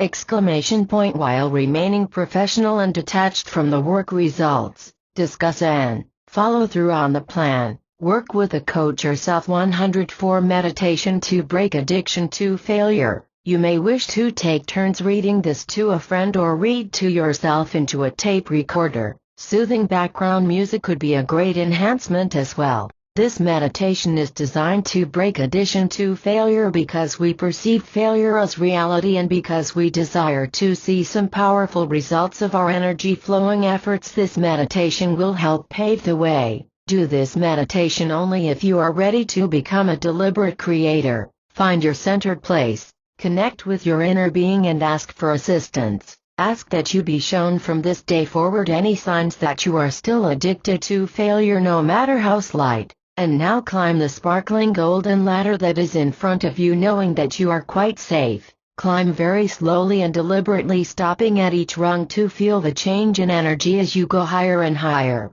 Feel the change. Feel your connection deepen to that which you truly are. Allow yourself to feel your sense of worthiness expand with each step you take. At the 8th rung, you step off into a platform of shimmering lavender. Across the way, perhaps 100 years or so, you see a door. Allow your inner being to show you if the door is pure light or pure darkness, knowing that neither is right or wrong, only the experience your inner being wishes you to have. There is no solid structure around the door, only clouds of no color. You are bid to cross the lavender platform and enter the door, for this is the door of addiction to failure. Take your time to enter. When you do, leave the door open. Inside is total void, blackness, nothingness. You are surrounded by old beliefs, lack, uncertainties, unworthiness, and fear. This is not a comfortable place to be, but you stay waiting for what is to come. Then slowly in front of you another door appears, glowing with your own divinity, your own brilliance, for this is the door of your own making. You are bid to go through the door, but first reach behind you and close forever the door through which you entered. Close it tightly, firmly, permanently, and now go forward with sureness into the blazing light. Go through your new door, the door of freedom from failure. You have walked out of old beliefs. You can never be the same. This meditation is used with permission from Lynn Gradhorn. 105. Miscellaneous section includes articles on parenting and for teenagers. 106. Is your life everything you want? Tips for a life beyond parenthood. There are so many expectations and responsibilities in life that even when we are able to handle them all, The stress we're constantly under often renders us unable to enjoy our so-called achievements. Yes, we got the lunches packed, the kids off to school, ourselves to work or to whatever meeting we're attending. We managed the problems at the office, fixed dinner, helped the kids with homework, and drove the kids to lessons and games. But what is it we really want for ourselves, our families and our professional lives? Do we even have an idea? Are we having fun yet? Is it supposed to be fun? Well, yes, it can be fun. And if you aren't enjoying your life, what message are you giving to your kids? Yes, our children do follow our example. This is the biggest opportunity you have to impact them, take care of you. You'll be teaching by example, and any parent educator will tell you that your example is the most potent teaching tool you have. So now you may be saying, how am I supposed to start having fun when I am so bogged down with responsibilities? Here are some tips to help simplify life and find time for enjoyment for yourself and the family. 1. Completely rid yourself of shoulds. Ask yourself these questions. Who am I pleasing by doing this? Is the thing I am doing enhancing and simplifying my life? Am I influenced by others or the media to behave in ways that are not right for me? Am I buying this because it temporarily makes me feel good, as opposed to spending the money on some service that could simplify my life? By being completely honest with yourself on these questions, and rearranging your life to reflect your own values, you will find time and space to rethink your daily responsibilities. If you or your partner are finding yourselves trapped in the parent-as-servant role, you're missing a huge opportunity to lighten the load for yourself and teach responsibility to the children. A 5-year-old is able to make their own bed, put away unbreakable dishes, and put away laundry, instead of working to get past a certain task, as if it's a drudgery. Think of it as an opportunity to spend time with the children. For example, you could have a family cleanup time, with everyone working as a team to get the house looking great. Also, a 7-year-old can help cook with your supervision. While you're at it, why not ask your 7-year-old to pick some recipes from a few you've selected and have her write out needed ingredients for your shopping trip? She can check to see what is already on hand and write down the things you'll have to buy when you get home. She can put away groceries along with younger siblings. Sharing chores like food preparation creates a natural environment for communication. Enjoy this time together. 107. 3. Take time to relax. Use one of the many forums available for relaxation. Exercise helps many to unwind. Other techniques are to meditate or simply lie down and listen to gentle music. When your mind begins to wander, gently bring it back to the music, and remember to lighten up and enjoy the simple pleasures that surround you. 4. Take a careful look at your time. People, on average, have 40 hours of undocumented time a week. You may want to try writing down how you spend your time for a week. This exercise will help you become very clear about where their time is going. After you've gotten some clarity about your time usage, you can make some wiser decisions about how you want to expend your life energy. Time. For example, you may decide to cut down on TV or awaken a bit earlier to include exercise. 5. Take a look at your job. Is it fulfilling? Are you doing what inspires you? Well, it can be if you take a look at what is right for you.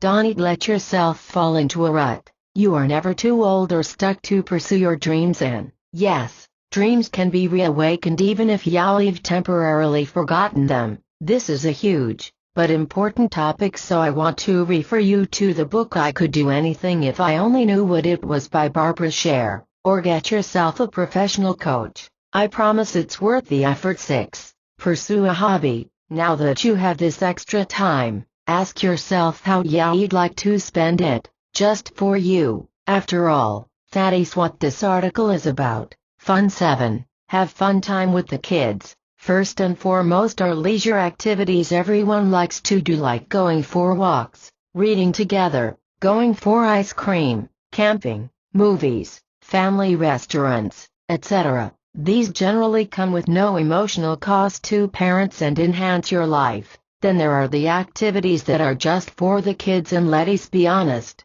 who likes those discovery fun action zones? Be forewarned that these anti-adult activities come with a price to you. So if you're planning a birthday party with 30 loud, energetic 8-year-olds, be sure to balance with plenty of self-care so you'll be at your best for the event. Well, there you have it. These steps, when thoughtfully pursued, can provide you with the tools to create the life you want. And don't forget, self-care is the best teacher. 108. Teen stress management tips. Give yourself permission to say no. Learn to set boundaries. Ask for boundary sheet. Love yourself. Yes, that is very important. Set some goals that make you feel good. Make them for you, not anyone else. Dream big and know you can achieve most anything in life. Remember, you can't change anyone, only yourself. Find a good adult mentor you can trust. School counselor, teacher, coach, and spend time with them strategizing about your life. Include your parents. Talk to them and remember they are always doing the best they can. Notice who makes you feel small or bad about yourself and set limits with those people. If you are in an abusive situation, either verbal or physical, find an adult to help develop awareness of your mental and physical reactions to stress. What upsets you? What happens to your mind when you're upset? Your body? What helps you to relax? Here are some ideas. Write it out. Just write everything you can think of that is upsetting you. Don't stop. Don't worry about punctuation, staying in the lines, or anything. Use bad words if you have to. Get it all out. Keep writing until you start feeling better and better. Write until you've cleared the emotion. Remember, a negative emotion is just an emotion and can tell you a lot. But a negative emotion is not a good place to operate out of when you have to make a decision or handle a situation or people. So do everything you can to clear it. Hiding from it does not clear it though. It actually can make it worse. Stuffing or hiding emotions causes them to get stuck, and they actually influence your health and your behavior in not so great subconscious ways. Clear them. Here is some other ways to clear emotions. Talk to a coach or therapist, exercise, meditate, or pray. Talk to a trusted friend. This can be tough as other teenagers are caught up in their own problems. Lots of adults are as well. Cry. Really cry and let it out. Find a creative outlet that is right for you. What makes you happy? Not your parents, friends, or anyone else, but you. Find a way to do that. And don't worry about whether you're good at it. No one is good at something new at first. If it makes you feel happy to think about doing it, try it out and let yourself fail at it as well. No pressure, just keep failing and learning. Change the thoughts you're having that led to the negative emotions. Say stop when you notice yourself thinking anything bad about yourself or others.